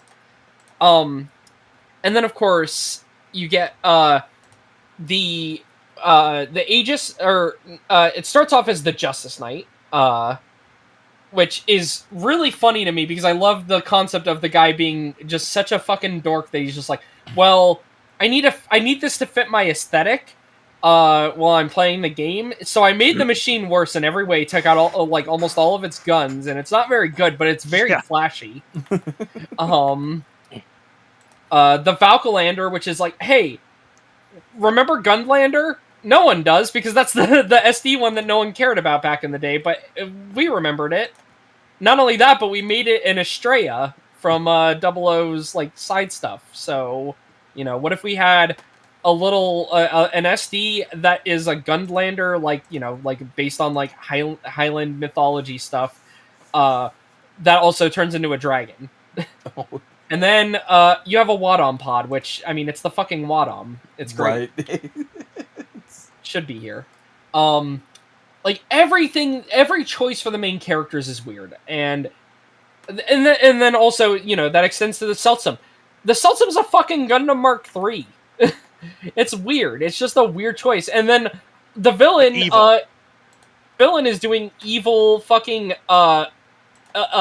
Windom from Seed, which is less obscure, but then an evil Daughters from Gundam X, and then evil, like, you know, Death Army guys. Yeah. And more evil Turn-X. Yeah. And then you've got the Alice Core Gundam's fake packs. So you get the Earth 3, as you mentioned, but then there's also the fake new ESRK and the Reverse Turn-X, which are all incredible names. Especially the fact that they are like a progression, because fake new is the first of the extra packs, then you get Dubious Arcade, then you get Reverse Turn-X, and it's just chef's kiss. I love all those names. They're great. But yeah, it's just a really fun show in the weird stuff that they are doing with the designs. And, you know, I like that about it. Also, the mobile doll May is pretty cool, too. Oh, yeah. Let's see. I also like the Sarah from Original Dive. That is one of the dive designs I'll go to the fence for. Oh, hey. That's fair, yeah. The mobile doll designs are cool. I wish I could log into a game and just be like a weird little robot. I should play Phantasy Star. Yeah, you should. It definitely got plenty of those. Yeah. Look, I already know I'm a cast player. It's fine. I need to play. I just have the urge to play that now. Anyway, but yeah, it's fun. It's, you know, it's a lot more fun. And honestly, that's the thing with the build shows, is I think they need to be fun. You know, there's the twist and re-rise, which ends up, you know, trying to make it a bit more serious. But I still think the show is overall more fun, as opposed to Build Divers, which just wasn't. Build Divers was the first Gundam show I ever... Dull. What? Painfully dull. Yeah. It was the first show I ever got bored of and, like, just stopped, like, for Gundam. Oh, damn. Like, you know, I haven't been watching, like, Gundam as it actively aired for a long time. I got into Gundam when it was, like, around 2010. So, you know, the Unicorn films are coming out, Age comes out. I still watch the Roll of Age and whatnot. Build Divers, though, I was unable to finish. I got to the halfway point. Well, so yeah, the first half of the show is about people cheating in this game that the main character has no attachment to, and I'm like, well, I don't really care. But then they got to, like, the cheater guy, you know, the guy who was like, you know, distributing the cheats. The reason he's bitter about the game and how it replaced, like, the old game, and that also, like, you know, felt like it was more real because it was like the models fighting each other as opposed to just you scan it and put it online. The episode with that was fucking cool, which only kind of proves his point as the villain that, hey, when there are stakes to this thing, it's a lot cooler. Yes. Like there's more stakes in a little plastic model being damaged than there is to, oh no, the online game has a little bit of data corruption. And then of course they try to turn that around to, we made an MMO so powerful we accidentally created a sentient being. AI. Yeah. But also, everyone's arguing whether she's sentient or not and whether they should delete her so they could keep playing the video game. And I'm like, this is so fucking stupid. I hate this. Like, I like plots about sentient, non-human things. Like, the idea of it should be fun to me, but when it's them going, well, we know she's alive, but we want to keep playing the video game, it's just like, this is stupid. I'm sorry. Never mind the fact that, you know, for like 20-something episodes, no one thinks to ask this obvious sentient AI character, hey, what's your real name? Where are you from? Why don't we meet IRL? Like, no one ever just thinks that's a thing. Even though they do it amongst the rest of themselves, no one thinks like, hey, Why is it that this girl never meets up with us IRL and we've never asked her to? Anyway, that's neither here nor there. Yeah. To just, move on. Yeah. Anyway. Does anybody have any closing comments on the Divers sub-series? No. I don't. I agreed with most of what you guys said, especially with with Re-Rise. But that definitely was the more enjoyable series, especially with the designs of the mobile suits presented. But, now, I was gonna say, would we want to cut it off here because we just hit a new decade of the 2010s or the 2020s now, and also it is. I want to push through. Okay. There's I don't mind doing it. I just wanted to suggest it just because I didn't know if you know. But in the interest of time, we're not going to get into Build Breaker Battlelog and Build Metaverse. It's the same shit you've already seen in all these other build things. There's nothing to talk about there. Again, build kind of becomes its own thing, and it becomes self-referential. It is doing its own thing, which is fine. I don't think that's bad. It's just it's doing its own thing. So moving into the 2020s, we have the ongoing movie trilogy Gundam Hathaway starting in 2021. These are based on Tomino's Hathaway's Flash novels. And the designers on this are Hajime Katoki, Kimitoshi Yamane, Nobuhiko Genba, and Seiichi Nakatani. Now, the interesting thing for me about Hathaway is that Katoki has done redesigns of some of these suits before for Gundam Fixed Figuration. So I already had an expectation coming into this movie of how these suits would look. And to my surprise, he actually did not Katoki them up as much as I expected. And they're kind of closer to the re-envisionings that Yasuhiro Moriki, the original designer, did for G Generation. So I was pleasantly surprised that this did not continue that trend of standardization we were mentioning earlier with Unicorn and Origin and whatnot, and it kind of goes in its own direction. And people complain about dimly lit battle that happens in the middle of the movie, but one thing I think this series does very well that Gundam does not always do is really show the physicality of mobile suits relative to people.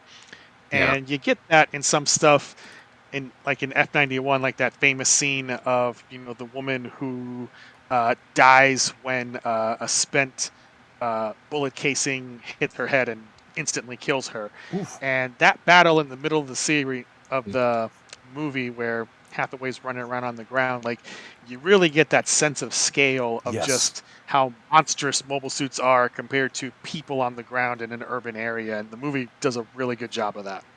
Yeah. And in terms of the designers doing the work for the movie, Katoki does a great job with these. The Penelope is the one that's closest to his own version of it, because the Penelope, in the novels ends up being a bit more organic looking, and this looks a bit more like his squared off design for fixed figuration. However, that being said, everything else though, very the Messers, he does the fun thing of having the Type 1 and Type 2, which kind of are themselves kind of referencing the different older designs, one with the bell bottoms, one with the skinnier legs. And then you get a new Gustav Karl that is a little skinnier than the version that appeared in Unicorn and whatnot. Because the Unicorn one is very obviously based on Muriki's that the design from the I think it was Muriki that did the redesign for G Generation, but yes, he redesigned his own suits. But the version in this is a little skinnier. It's not quite like the original novel one, because the original novel one's very Jim-esque, souped up Jim. But again, it's trying something unique, which is cool. And the Kasi Gundam though, that's the big one, right? Where it's just this doesn't even have normal Gundam tricolor on it, and I love it for that. It does have all three of the tricolor colors, but the blocking is not normal. It's very white. It's got like some yellow detail in the middle, and you've got like the little red, the red forehead jewel, the red chest gem, and only really have blue on like the legs and a little bit on the shoulders. But like it's a very like subdued style on a suit that is not subdued at all itself, like in design. On what is essentially like a huge thing made of triangles. It looks great though. I think I really like it over Kotoki's older design for it, where he just kind of makes it look like just another Gundam, in like GFF and whatnot. And then someone mentioned in the chat, yeah, they also added the what was in the novel an APC shooting at civilians inside of a hotel. Mm-hmm. Instead, we have the Jigen with a fucking mounted gun on the crotch, which I actually think is a great change, because you want to talk about militarized police doing evil things. I kind of get the feeling they would run around in a mobile suit that still has like a machine gun nest for gunning down people when you don't even need the mobile right suit. Freaking nightmarish. Not quite as awful as those killer shoes on the slaughter daggers in Stargazer though. Oh wow. Well, yeah. Those do exist. But yeah, Hathaway is just I think it's really neat looking. I think it has a good use of like mixing, like, it has the mixture of doing the CG animation with some. I think it's like usually in the close-ups they'll do 2D and then they use like CG that is, has like limited frames and whatnot in more distant shots so that it looks, more like animation. I think the movie looks great though, and I know people complain about the night scene, but I in a way I think the contrast on that scene makes it look really good. It probably depends on what you're watching it on too. If you're watching it on like a smaller monitor or something, I can imagine it's probably less impressive than like if you're watching it on a good TV or in a theater. I think this was theatrical in Japan. Yeah, it was. I've watched it on a small screen too. It's also just, sometimes you get those works where it's like, hey, maybe check your brightness settings, Yes. Yeah. Yeah, that's true. But yeah, no, I think the design work in this is great. Overall, I am excited for more. That second movie's been, oh yeah, ongoing for a little bit. Been waiting for 4 years. I remember they took a trip to Australia to take pictures on location, which makes sense because they used the setting, because I have some friends from the Philippines who have mentioned, hey, the setting in Hathaway was really well done, and a lot of that was because they did a lot of on location like photography and whatnot, to try to make sure they accurately depicted it. Really funny that it's sponsored by the tourism board too, when part of the movie's point is like showing the disparity between the rich and the poor, which is in fact represented in the real city, and I'm just like, they might not have realized that was what the movie was commenting on when the tourism board of the city paid them to do this. Oops. Hey, get your Jollibee fried chicken though. Yeah, that's right. Yeah. Oh, the Jollibees. Comrade Jollibee's worker trying to hide people so that the fucking so people won't get deported to space. Hey, I got one right up the street. Man. That movie was good. They really need to release that other one. I want the other parts of it, damn it, because I really enjoyed that. Yeah, when's movie. that ever going to happen? Yeah. And I realized it's now 4 years ago, and I'm like, oh my god. Would they lose the Jollibee sponsorship? Oh shit. In the meantime, Zionic has translated the entire novel trilogy, so there is at least that. There you go. Cool. God willing, they've spent this time making a Jollibee Gundam that we can make kits of. Oh, that's the license to print money. The fried chicken joy rifle. The frickin' spaghetti. Chicken bits with the hot dogs. Yeah. Not exact. Definitely food you don't want to. That's cheat day food. Yes, it sure is. and then you have to like fast the next 3 days after eating it, because I will say the peach pies are off the chain. I will definitely tell you that. Jollibee isn't playing around. Those are delicious. Jollibee's food aside, any more comments on Hathaway before we move on? Nope. We're almost caught up to the present. Nope. Now I will second the battle though and the scale thing, because that is the most impressive thing. Absolutely. So, yeah. All right, we have 2 entries to talk about from 2022. First is Yaz's movie Kukurus Doan's Island, of course, an expanded retelling of that infamous original series episode. It takes the story in entirely new places. The mecha designers on this one are Kotoki, Okawara, and Yamane. It basically is just continuing from what we've seen in Origin, some GM variants, the Origin redesign of the Gundam, yet another Zaku variant used by this elite team, and some new ships on the Federation side. So, it all looks good. It's a good modernizing of things, and it's, all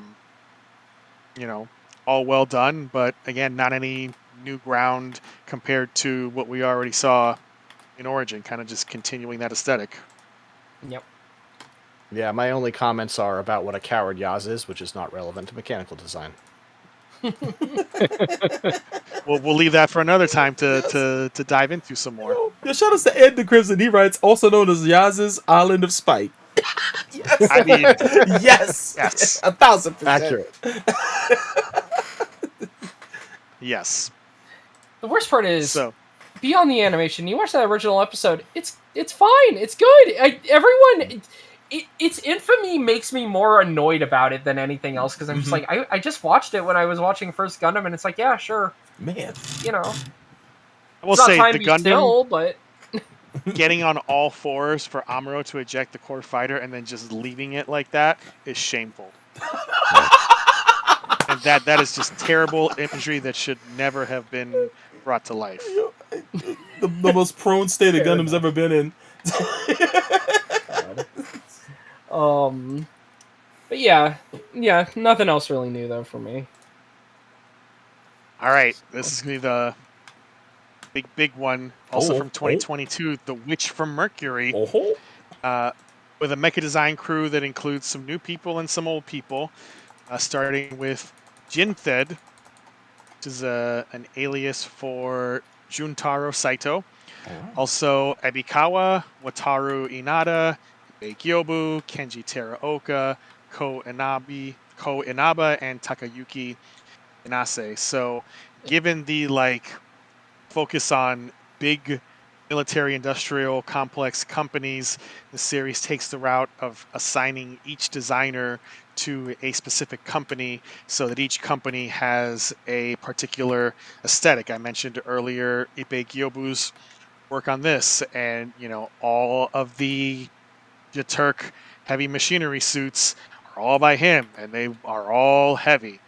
Jinthed designs the Gundams that we see from Shinsei Development. All these factions have their own dedicated designers, and I think that's cool because we see this in real companies, whether they're military industrial complex or not, that they have a house style, and they carry that style through the decades, and they make references to previous designs, and you see that in the evolution of some of these older suits from these companies to the newer ones, and I think that's a really cool touch to bring into Gundam. And as far as the main suits, the Ariel and the Caliban, really radical departure from past Gundam designs.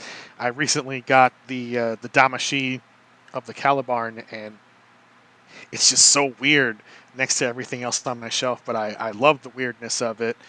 And obviously this series went in such a different direction that brought in a whole new crowd to Gundam, so we have to thank it for that. And it really made its mark by not diving into just those old school aesthetics. It just planted its flag and did its own thing.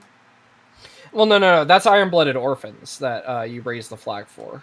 Well, you got to plant the flag and then you can raise it. So I put on my wolf mask and then I raised the flag. Yes, indeed. Oh god, that music video. That's in my head. It's not a bad thing. That's a banger. Oh, only minor thing I want to say: Wataru Inata and Koinaba are the same person. He's got a couple of pseudonyms that he uses depending on like, because like I think when he did work for Armored Core, he was doing Koinaba as the name, and then but his actual name is Wataru Inata. Just I think I had that noted in some places, but not on the main page. not so I'll on have the to fix sheet that. here. Thank you. Yeah, no, it's no biggie. I just wanted to mention it. But yeah, no, having each designer work on their own company. I mean, yeah, that just makes sense. Ultimately, it's funny that like you don't really have that. Like in prior shows, you really do just end up with a mixture no matter what. Like usually a faction, unless a show only has like one designer, or like two designers. Generally speaking, everyone's just kind of doing a couple of things. Double O did have a bit of separation, but you did still have two factions designed by the same guy. Ultimately, At least the Human Reform League stood out. Yeah, with all the Teraoka only designs. Yeah. Mm-hmm. But yeah, Genthed, funny that he was working on it because he was one of those artists that was a person who did Gundam fan art that I followed on Twitter for a little bit, and then it's just like, oh shit. I have some of his old art saved actually too. Second. Koinaba I had known because of Armored Core as well. And so it's just it was cool seeing new artists that are like a bit known, but like not, here's some old art of just the Gundam by Genthed. Oh, nice. I think this is a couple years before he worked on G-Witch. I don't remember the exact year though. I'd have to dig up the old Twitter post. Then Koinaba, who did the give me 1 second, finding his thing. His designs were which group? What is it? Not the Bennerick group. The Bennerick group's the whole thing. What's the what is the company with the Zawart? Why am I spacing on their name? Hale. Pale, right. Pale Technologies is his design work. And, so he brings a very, his designs feel still kind of Armored Core inspired. People, when they saw like the Pharact and like the Zawarts, they're like, okay, I can see it. I think he's, he is a fun artist, and he also had some older like Gundam fan art from back in the day, so it's just fun seeing what he does when he actually works on Gundam versus when he's just doing like art on Twitter.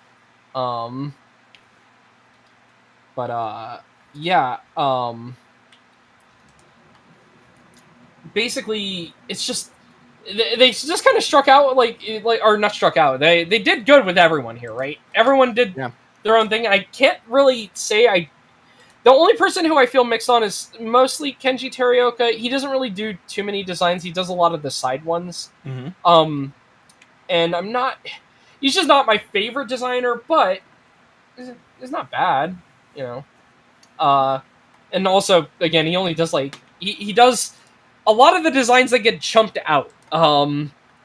Like he does the first one that Ghoul is fighting against in that first episode, like the one-off enemy one that just gets its head immediately destroyed. The what is it? The Capelku? Yeah. And then there's also the Capel Geo, which shows up later, which is a variation. Those are like some of Terioka's designs. But yeah, there's I linked some of Koinaba's fan art past of his Gundam stuff. But yeah, he's worked on Armored Core. He's worked on like 30-minute, not 30-minute missions, frame arcs, the Kotobukiya version of 30-minute missions. Oh wow. And yeah, I think everyone does great though. Yanase coming in, Yanase is a fun one because like he doesn't really come in until you're doing the the variations of the Lifrith that are made by like the terrorists, Donafold, yeah. And the and so the Thorn. like they end up having their own like unique too when they are introduced, which is very fun because they're fucking weird compared to everything else in the series. I just think everything in the show looks good. The show is a looker when it comes to the designs. I agree. Absolutely. Yeah. Feelings about the show, especially feeling like they maybe had to rush through the plot. The designs are not a problem in the show for me. Other than, I think the aerial rebuild is kind of like, The elephant in the room. Yeah. Yeah. I mean, it's like they told him to make the aerial more boring. Is the problem? Oh damn. Well, like it just starts. It has more square shapes, like more standard Gundam shapes. Having a more standard tricolor to it, though the shoulders being blue is weird, but otherwise, it just feels like it's a bit more standard. Yeah, you're not wrong. I prefer the aerial so much more than the than the rebuild. I think the aerial itself, especially with the Lifrith, though. Yeah, the original Lifrith is probably the coolest, actually. Absolutely. Well, that and the Calibarn. I like the Calibarn a lot too. The Calibarn's really sick. But the Lifrith, the original, is also just. I like that. Stick around for more than the prologue. I mean, I get why it was only still. Well, I guess we do see a bunch of them on Earth. They all get destroyed though. Well, because they when Prospera's on Earth, and she unearths it's Donna Fold's they have all the. I don't remember if it's like Lifriths or just the pre-Fritz, but there's a whole hangar. Yeah. Just she's like, nope. I'm doing my own plans. I don't give you guys either. But yeah. Overall, though, just that some of these guys like Jinthed and Koinaba get to work on more in the future. Whenever another thing comes out that isn't outsourced to Kara, which has its own in-house team, which we'll talk about in a little bit. But yeah. All right. If nobody has anything else to say about Witch from Mercury, then we'll move on to next entry, which is 2024 Gundam Seed Freedom. Oh boy. Bringing it back to the cosmic era. Yep. Yeah, there we go. And the designs look like they are from 2004 still. Yes. Probably because they some are. Some of them literally are, according to Okawara. Well, Okawara, there was a recent book that they had released for Seed Freedom that literally has the draft designs from when they were planning the movie, and it's like, oh yeah, no, these designs have literally been almost unchanged since then. And it's like, okay, well that explains why everything still looks like it's from the era. It's because it literally is. Which, in my opinion, the movie was stuck in that time. The whole entire movie was stuck in that time. That whole time capsule.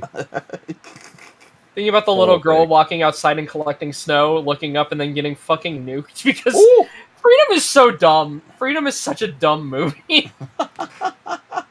It is just like everything everything you think is dumb about Seed encapsulated in one movie. And I'll leave it at that.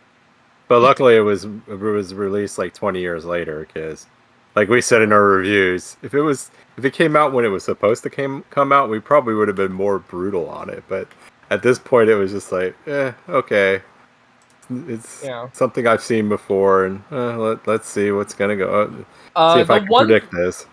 The one thing I will say for the film is, while I don't really like the early on Black Knights. The one specialized one, and then the final one, are pretty good designs from Okawara. They feel very Crossbone Vanguard, in spite of this being a Seed thing. They do. Yeah. Particularly the Calre A. Calre A looks like something straight out of F91. Hey, maybe in a good way. Maybe I lack taste, but I'm fond of the Gyan Strom. I don't think it's bad. I don't think the Gyan or the Gelgoog are bad per se. Yeah, they're just not, for me, they're not like really groundbreaking though. I don't really like the main problem is I just think the main guys are boring and they're in nearly the same suits. Yeah. It's, I do like the beam cutters on the Gyanstrom shield. That's a cool weapon. that is fair, yeah. I like that that they make the Impulse actually change its colors with the pack, like complete. That's pretty fun. Like the Sword Impulse is pretty cool, and the green Blast Impulse. Do those? I'm trying to remember. Do those show up in the movie for any length of time? Actually, though. A little bit, because once Luna Maria gets it, right. Just to note, for the record, the team on this one includes Okawara, Yamane, Kazutaka Miyatake, Michi Akutsu, Manabu Shintani, Shiba Zen, Takuya Iyo, and Hiroyuki Taiga. I don't know a lot of these names. I don't know a lot of them, and I don't know what they could have worked on. Possibly vehicles, because there's CG updates of a lot of the vehicles, ships, a lot of background stuff. So that could have been something that these guys worked on. As far as designs go, there's a lot of boring stuff here. I do not like the Strike Freedom Type 2. I do not like the Mighty Strike Freedom. I like the Rising Freedom more than any of those. That actually seems like kind of an evolution and moving away from all the... Because I didn't like Strike Freedom either. Like, just I never liked Strike Freedom. Gaudy gold. Like, the Rising Freedom feels like the actual evolution from Freedom. Let's just ignore Strike Freedom ever existed. This is not going to be a popular opinion on here. I accept that. I like the Mighty Strike Freedom because it sucks so much. Oh shit! It's so stupid and garbage that I can't help but have some affection for it. Speak it. Well, like, I kind of get it. What if we just gave Kira a weapon that is on his backpack that his wife gives him permission to kill as many people as he needs to for her, and then fires lightning in every direction and kills everyone? Oh, wow. Also, he's got a katana because Japan #1. Nipponichi. Yeah, it's just, when you go that stupid, I have to have a little bit of love. Yeah, I can respect that. That tracks. It makes sense. That is good reasoning. Literally, like, the whole movie, I'm Kira. I'm gripping with that one guy I killed a long time ago, and not really anyone else I killed or was responsible for killing. No, we're gonna have a flashback to Nicole in our fucking feature film. Yeah. Because we haven't had enough flashbacks to that in the series yet. It's so wild they did it again. However, it's not even like new footage. Complain. It's like the same scene. It's the same footage that they just upgraded. My piano. I will complain that they showed Nicole again, but we did not see a repeat of Kagali's dad burning. I need to see that. We're gonna recycle things. I need that one more time. The greatest and then Lacus just gets to tell you, hey, you've never actually done anything wrong, Kira. Don't worry about it. Now murder all of these people. Fires a fucking beam that just, like, rips all these ships and stuff in half. Fires lightning in every direction. And I'm like, okay, well, I kind of didn't like the peace beams thing, but I think you're going too far in the other... Just being like, okay, don't worry, your cool wife's gonna absolve you of all murders. It's fine. Okay, they're all sickos, so it's fine. It's fine when they're sickos. There's no moderation in anything. A little bit of genocide is fine if they're sickos. Yeah. I went to the premiere in LA when that happened. Oh, nice. Because it's nearby. Mm-hmm. And I was really worried about the audience because I was like, what sort of person is going to come to the premiere? I know we're going to be Gundam fans, but like Gundam Seed fans do exist. Yeah. And it's like, oh no, this was the funniest movie this audience had seen all year. They were laughing and nodded at the jokes all the time. That was the same at my screening too, over in Orlando. We went to go see, it was me and Ed the Crimson, who's in the chat right now watching. We went to go see that. We were laughing our asses off, and so was the crowd. It was crazy. Yeah. It was nice to see that everybody was in on the joke with the show. When certain things came up and happened, it's like, man, I didn't even expect the theater to be as packed as it was. It was, I'd say, about 2/3 packed. It was pretty cool. It was a little awkward. Like, I kept, at certain points, I was like, we're doing this with the voice actors for Kira and Locus in the room. Yeah. Oh, they were there? Oh, wow. Yeah. Oh, hilarious. no. Hey, they didn't write it. What theater did you see it at? Shit, what was it? I don't know, it was one I'd never been to before. It was some fucking fancy one. I can send you the details after this. I can find my badge that I still have around here somewhere. Was it downtown or is it? Yeah, it was downtown. Ed writes, Locus, I only know Lacus. Yes. Yes. Oh my god. Let's get into that. Woo. Throwing these in here. Here are some of the drafts from 2006, and it's like, okay, yeah. There they are. Oh my That's gosh. them. Yeah, those really just snap. sat there Let me check these out. gathering dust. One different draft idea, and you can tell it's still the Justice underneath, is that instead of the Zagok, it was going to be an Act guy. Oh, that's cuter. Yeah. Now, the Black Knights, the reason why all their suits probably look new is because I think they were, because here are the two concept Black Knight suits that are in this book, and these are very different. Oh, no, not They're not very one. good. No, not... Yeah. I pulled it up real quick. Oh. It was the Regal LA Live on Olympic Boulevard. Oh, nice. Oh, nice. okay. I think I've been there before. I see the Infinite Justice always had an X-Wing as a backpack, given Fukuda's well-known obsession with Star Wars. Yeah. Well, and then let's not forget they added another fucking reference on top of that, because then the Zagok also wears just the thing from Dragonar. Oh, that little dome Cavalier. Yes, the Cavalier, yes. Oh my god. Literally has the same name also. Which, I mean, it's not like he doesn't want you to know that. It's not like, it's not like it's not him and Okawara... It's wink-wink. It's wink-wink, yeah. It's not like, it's Okawara designing both of them, so it's not like it's a ripoff. It's more just funny to me that I had, like, this realization after watching, like, a bit of Dragonar where I'm like, oh, Fukuda really likes Dragonar. Well, he worked on it as a young Sunrise staffer, so he must have some fondness for having worked on it. So it's just funny because, like, you'll see like the like the not the Fogwind, but like the mass production ones that they are using have like the swords that are physical blades with like a beam at the end, and it's like, oh, that's why he asked Okawara to do that, because they did that on the show he worked on before. Okay, I get it. Which, Seed has a lot of references to prior shows that Fukuda worked on in general. So, yeah. So, bringing us into the home stretch, next we have from 2024, Gundam Silver Phantom. This is the VR movie for MetaQuest 2 and above, which I have not seen and I'm not going to see because I don't own a MetaQuest headset and I don't plan to buy one. I was going to say the movie 5 people have seen. Yeah. The mecha designer on this one was Mika Akitaka, and he just does some silver versions of some pre-existing suits. That's really all I have to say about it since I haven't seen it. To be fair, there is one good one. I think the Jagd Weiss is pretty cool. Because I like the thrusters on the shoulder. It's essentially just a silver Yagadoga with some different shoulder thrusters, but it's a cool design. Mika Akitaka is always you're not wrong. You're not wrong. But it's not cool enough to get a MetaQuest. There's also a there's a red Zista. Oh my god. It's a Zista, but it's red.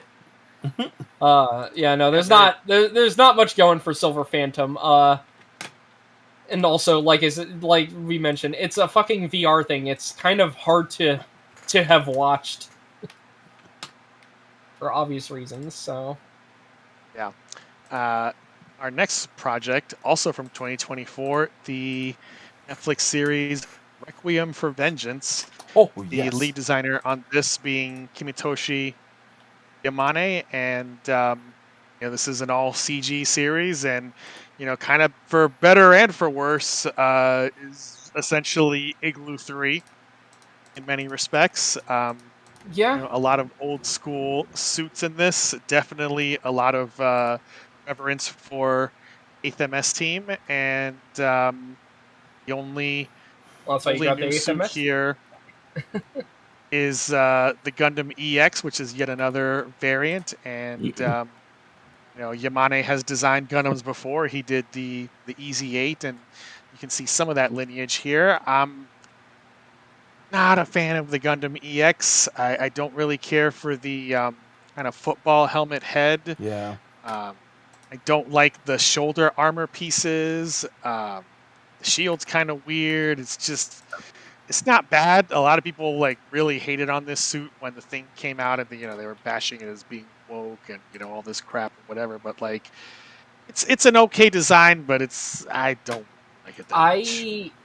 I have a very weird arc with this series wherein when the designs were revealed, I thought they were terrible. I was especially like the very early renders. I think the renders just never look good, really, if I'm being honest, because the renders for this have really bad lighting, so it doesn't make the detailed designs look very good, in my opinion. That being said, then my local Target got the models, and then I bought the models, and I was like, because I thought the models looked good, is the thing. I thought they looked good in 3D, like that kind of 3D, as opposed to the CG 3D. So I have this weird feeling with the series where, like, on one hand, when I'm like looking at the series, I'm like, I don't think these are very good. But then I'm like, but I really like the model design. So I don't know. I have weird feelings about the Requiem for Vengeance designs because of that. It definitely feels like the guy working on it was like, Yamane, please, I loved 8th MS Team. You have to make something like that times 10. I do like their interpretation of the gym fairly well. For every Requiem for Vengeance design, it drives me crazy how small their hands are. I tried to get over it. I can't. But I do think their interpretation of the gym is kind of fun. I like the way they do the visor head. Yeah, the visor head's cool. I like that too. Yeah. It can look straight up. Gyms can't do that normally. I did like seeing the Move Custom come back. It did annoy me that it just straight up flies for no reason, which is obviously not a thing that it can do. Right. Yeah. But like, it was fine though. It attempted to have its own look to it. Now, part of the problem is it is animated by a guy who does, like, from what I knew before, like 40K fan films and whatnot. Oh. And it looks like a guy who does like video game related stuff like that. that makes sense. Yeah. I don't want to seem mean when I say that, but like some of my problems with it also just like with the show itself are just due to like the directing. It like you can't really call it direct. You know what I mean? Like the way the camera is used sometimes, like in conversations, feels very video gamey. Like we're gonna have video game. Yeah. We're gonna have the camera like over a character's shoulder as the other person is talking to them, and we're just going to like leave it staring unbroken. I actually made a goofy joke during one of the early trailers because of this. Let me find it. Because it looks like you're in a Mass Effect dialogue scene. Oh damn! That's not a bad comparison. Let me find. Here we are. Right here. Just like this particular way of shooting the scene of someone talking to a character while you have a camera behind someone like that just feels so video game. Yeah. So I just kind of threw that. Can I help? What's going on? Only it does. That's awesome. But yeah. Like I said, the designs grew on me over time in a way that I did not expect. I like the grunt suits more. Like here, I like the gym and the Zaku. I like the Zaku having the logs tied to it later. Yeah. Well, because they start doing like the weird like field upgrades that again feels very much like.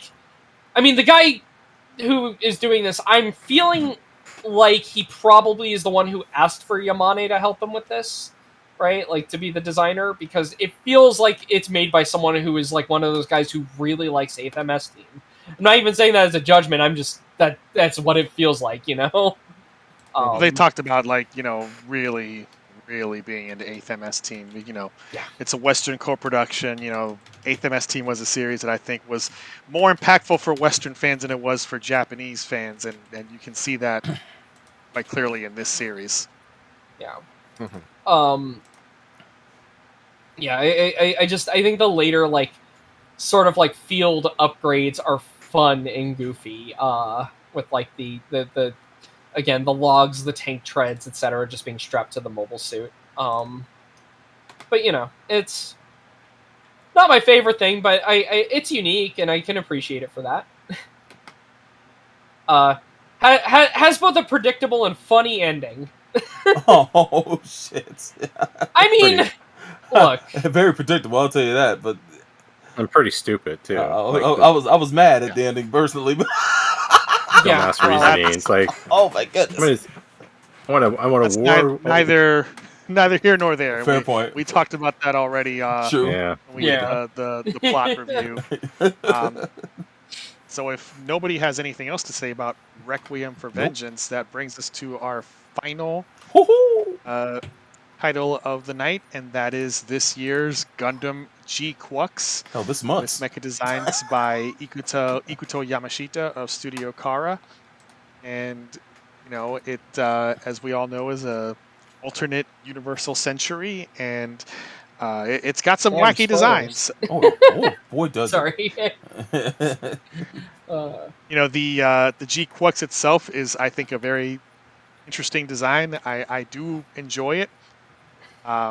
Some of these redesigns of other UC suits, the white Gundam and then getting turned into the red Gundam, honestly don't like it too much. It just feels very greebly to me, and it's just not doing it for me. And I'm intrigued, but also uncertain about Zaku's with the dummy thick hips. And I would like to see some more things like we get in the movie, a hint of their version of a Rick Dome. I would like to see a full version of that, and we get a very short glimpse of their gun tank, which I think is a very cool variant as well. So it's an interesting Studio Kara spin on UC. The designs are both interesting and disappointing to me in some ways, because Ikuto Yamashita has done Gundam stuff before, not in a super official capacity, but he's done art like Gundam art, Yeah. And his older art I think is a bit more interesting, honestly. You've got his really weird. Here's his really weird Nu and Sazabi. There's the Nu and Sazabi fighting on the left, and then you've just got a model of his Nu on the right there. Or there was a this one publication called Gundam Millennium that he did the cover for, and you can see his Gundam design on the cover here. That's just here's an original design by him.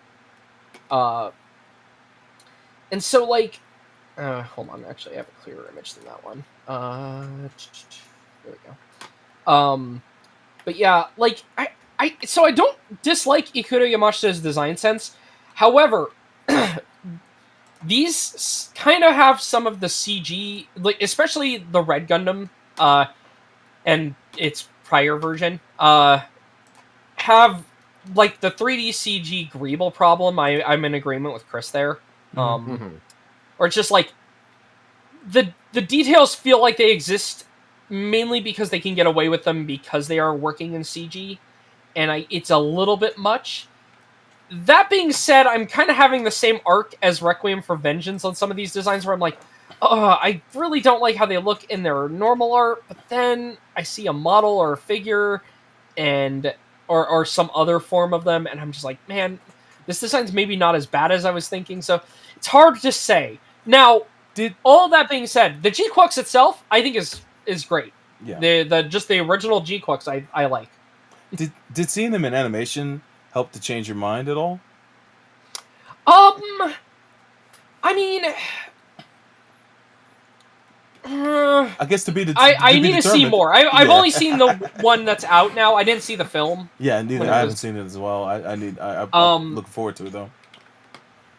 But yeah, that's the thing, right? Is like kind of a awkward thing at the end of the list, just because it's got some more things coming out. So we'll have to see more. But I think the G-Quux itself is actually pretty cool. I think it's a very neat, like, modernized spin on a Gundam that is really unique. I like how it looks. I mean, it looks almost like a racing vehicle or something in its design. It looks very like concept car, I guess I would describe it. Yeah. Like an F1 vehicle, possibly as well. Yeah, it's got a sleekness to it. Yeah. Especially with like the color blocking, the red stripes on it, it's got a really unique look to it, and I think that works. The redesigns are a bit more of where I'm like, iffy on. And again, I mentioned this on the Thunderbolt thing. I don't mind reinterpretations that get a little weird with it. I just need to see some more of them before I can like really fully judge them. I am with Chris that the gun tank looks fucking rad. Oh yeah, I do like that badass gun tank. Yeah. Oh Yeah. I think I did see the movie, and like I don't know how much is in episode 1. I haven't gone to watch it because I'm like I already saw the movie. Mhm. But in that movie, there's a bunch of like every Federation mobile suit beneath the like visor or mask or whatever has like a rebuild Ava face, and I'm just like, bro, learn a new trick. Yeah. Look like the Ava 2, the Ava 02. Wait till the Tifis come out. Oh shit! It's just like I think there are as I agree with almost everything else that's been said, like to like the over Greeble and stuff, but it's also just like I think there is an attachment to the rebuild of Ava, Evangelion designs that just like you're not doing Ava anymore. Can you please stop? You made 90 of those things. Can you draw something? That's hyperbole. That's not the actual number, but it's pretty close. It's pretty close. It's just like, please draw a second thing in your life. And that's not fair because we know in his history he's done some amazing stuff. It's just lately he's been stuck on the one thing. That's laziness. I do like the 01 Gundam. I think having the more muted colors, because it's doing like the prototype Gundam colors of the black, kind of works with the Greeble a bit better, funnily enough, than the red or just the standard Gundam. Let me post that real quick. This one right here. I think these colors work a bit better, and I like the screen face. Which also, I was kind of related to this since it is nearly the same head. I do kind of like the gun cannon, but everything else is like, I am tentative on all of these in terms of my feeling. For redesigns I love, I think the Shalia Bull redesign is fucking incredible. You got a glow up. But that's neither here nor there. That's separate from talking about the Mecha. They made him into Silver Fox New Type Daddy. They sure did. Yo. Compared to the Uggo that he was in. Damn. Wow, Knives out of here. Woo! Look, 1979 Charlie is not Uggo. Yo, exposed. Yeah, Charlie Bull in 1979 is weird. He's I'm sorry. Him and his... Why are we being so mean? He's the acquired taste. I'm always the problem is with him is I'm always thinking of him in the weird Psychomu pilot suit for the pilot does look like shit. Oh, yeah. True. The goofy pilot suit with the giant helmet. So whenever I think of Chalia, that's what I'm thinking of is just him in this oversized suit. His oversized suit looks like he's playing Gundam Breaker, and then he chose an SD head. Right. It's just Yo, Yazi says, I'm not joking. He does look like Flit Asano from Gundam Age. He does. Like middle-aged Flit. Yeah, that definitely. Yeah, I could see it. Definitely got the same hair color and like the same kind of waviness to their hair going on. I guess even the mustache situation, because Flit's got a mustache when he's older. Absolutely. Man, that little level 5 guy grew up to become a genocide grandpa. That's so fucked up. What a shame. But yeah. I I am excited to see more G-Quux designs. That being said, like even if I'm like mixed on them overall, I want to see more. You know, I want to see what they do. Which I guess we will. We'll have to see what they can fit into 12 episodes because I'm still wish it was longer. I mean, I feel bad like with this, you know, and I know, you know, me just talking about my own feelings on this. I saw Zionic mention, you know, well, people are saying they want a 50 episode series, but aren't these the same people complaining about pacing? I don't complain about pacing. I love Tamino pacing. I want every show to be 50 episodes because I'm weird like that. I mean, I watch old anime. This is my problem, right? Yeah, is I mostly watch old anime, and it's like, I like this more when it has more time to like do things with the characters. Very true. You know, I miss that. Or set up the world more. Yeah, that's what I love most about it. I would like 26 for the show, but it looks like right now we're getting this 12 or 13, so 12, I guess. No, it's 12. It's just 12, It's and that's all. Shit. Well, it is what it is. You can't Modern have that anime level of production, animation baby. with anything beyond 12 episodes, and also, Tsurumaki, he's always done OVAs, so yeah. he doesn't really have any experience doing a 26 or 50 episode series. Fair point. Yeah. And, Commitment issues. you know, the realities of anime production are that they changed. So you know, Yeah. everything is shorter now, True. unless you're like one of these rare like eternal shonen shows, like you know, One Piece One or Detective Piece Conan. or Yeah, it just feels bad sometimes. It's like, man, sometimes you can tell when something needed more time to cook and did not time. You know. Yeah. Now, one random one, real quick. Let me see what the note on this says. Hold on. Just the G-Quux thing at the very end here. So obviously, quite a few of the design books for G-Quux have come out. Oh shit. You know, there, I can't tell if this is meant to be an early design or what, but there is a. I'm like in a weird place where I'm like, well, if it's meant to show up later, do I want to like show it now? I don't know. The book situation with G-Quux is weird because some of these books also leaked. Kind of, you know, because when this was announced, right, initially announced that Kara was doing this, immediately all the designs were like posted online, and people were like, "Oh yeah, these have been floating around for like a couple months now." Right. Like it was initially like the Red Gundam design, and you know there was a lot of people who were like, "No, that looks like a fake," and then. Like all leaks that everyone is quick to decry as a fake, it is in fact the real one. Which was very funny to me. So I'm wondering when that happened. Part of my brain is wondering if it's when Dengeki got its big like hack happen to it like last year, and they had to shut down their website and everything for like a whole year. once. Yeah. Oh. Yeah, and they were like, a bunch of data got stolen, but don't worry, and nothing bad will come of it. And I'm wondering if, like, you know, if Dengeki's a huge publisher, so you know, I'm wondering if that's as an affiliate, they would have had access to all those materials for just this kind of stuff of like putting together art books and whatnot. So yeah, or putting them in future magazines. Yeah, so it's just one of those things where it's just like, oh, okay. But it's just like when the Gundam Metaverse launched and they didn't have anything locked down, and people found full AutoCAD files for upcoming Gunpla like Seed Freedom and like a whole bunch of other shit that you know they were able to translate into 3D printable versions. Yeah. Well, anyway, though, I am curious to see where the G-Quux design stuff goes, though, in the episodes we do get, and how they'll handle. Oh my god, 11 more episodes.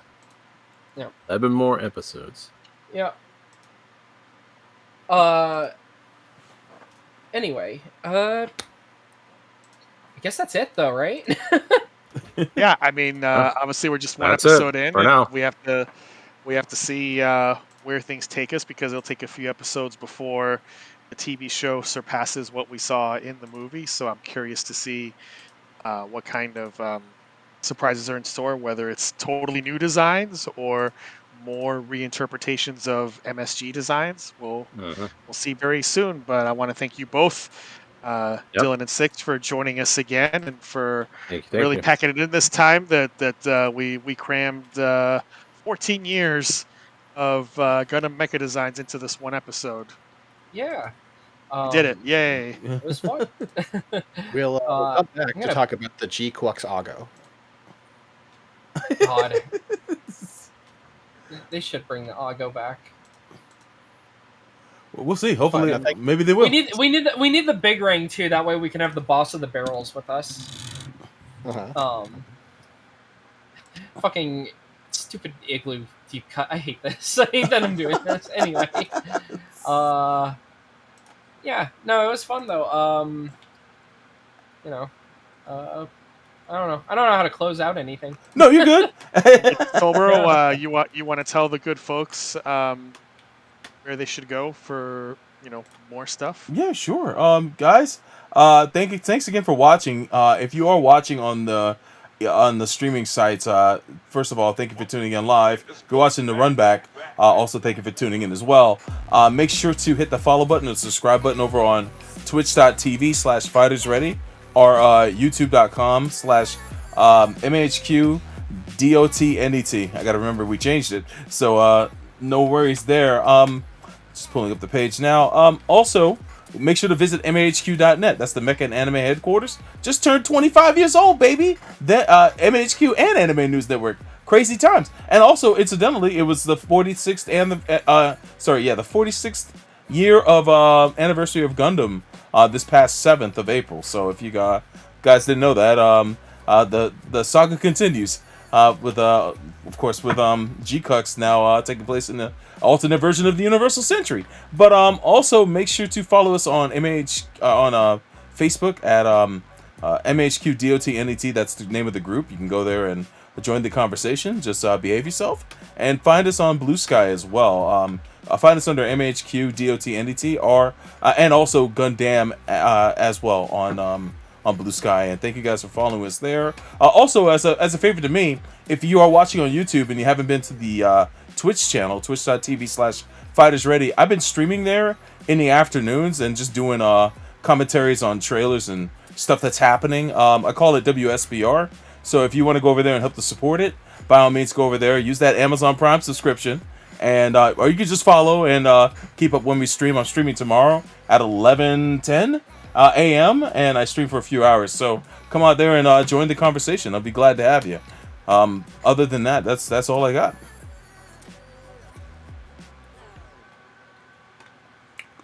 Chris, Neil, anything to add? Nope, don't have anything. Well, thank you, Dylan and Six, for joining us, and I'm sure we'll have you back later on, hopefully sometime. Don't know. I know there's discussions. Our people are talking to your people, so maybe make that happen somehow, some way. But I just want to thank everybody for joining us for episode 311, a little bit more expanded episode, but you got 14 years of Mecha Talk, Gundam Mecha Talk. So there you go. We'll be back in a few weeks with episode 312. Talk to you guys later. Bye.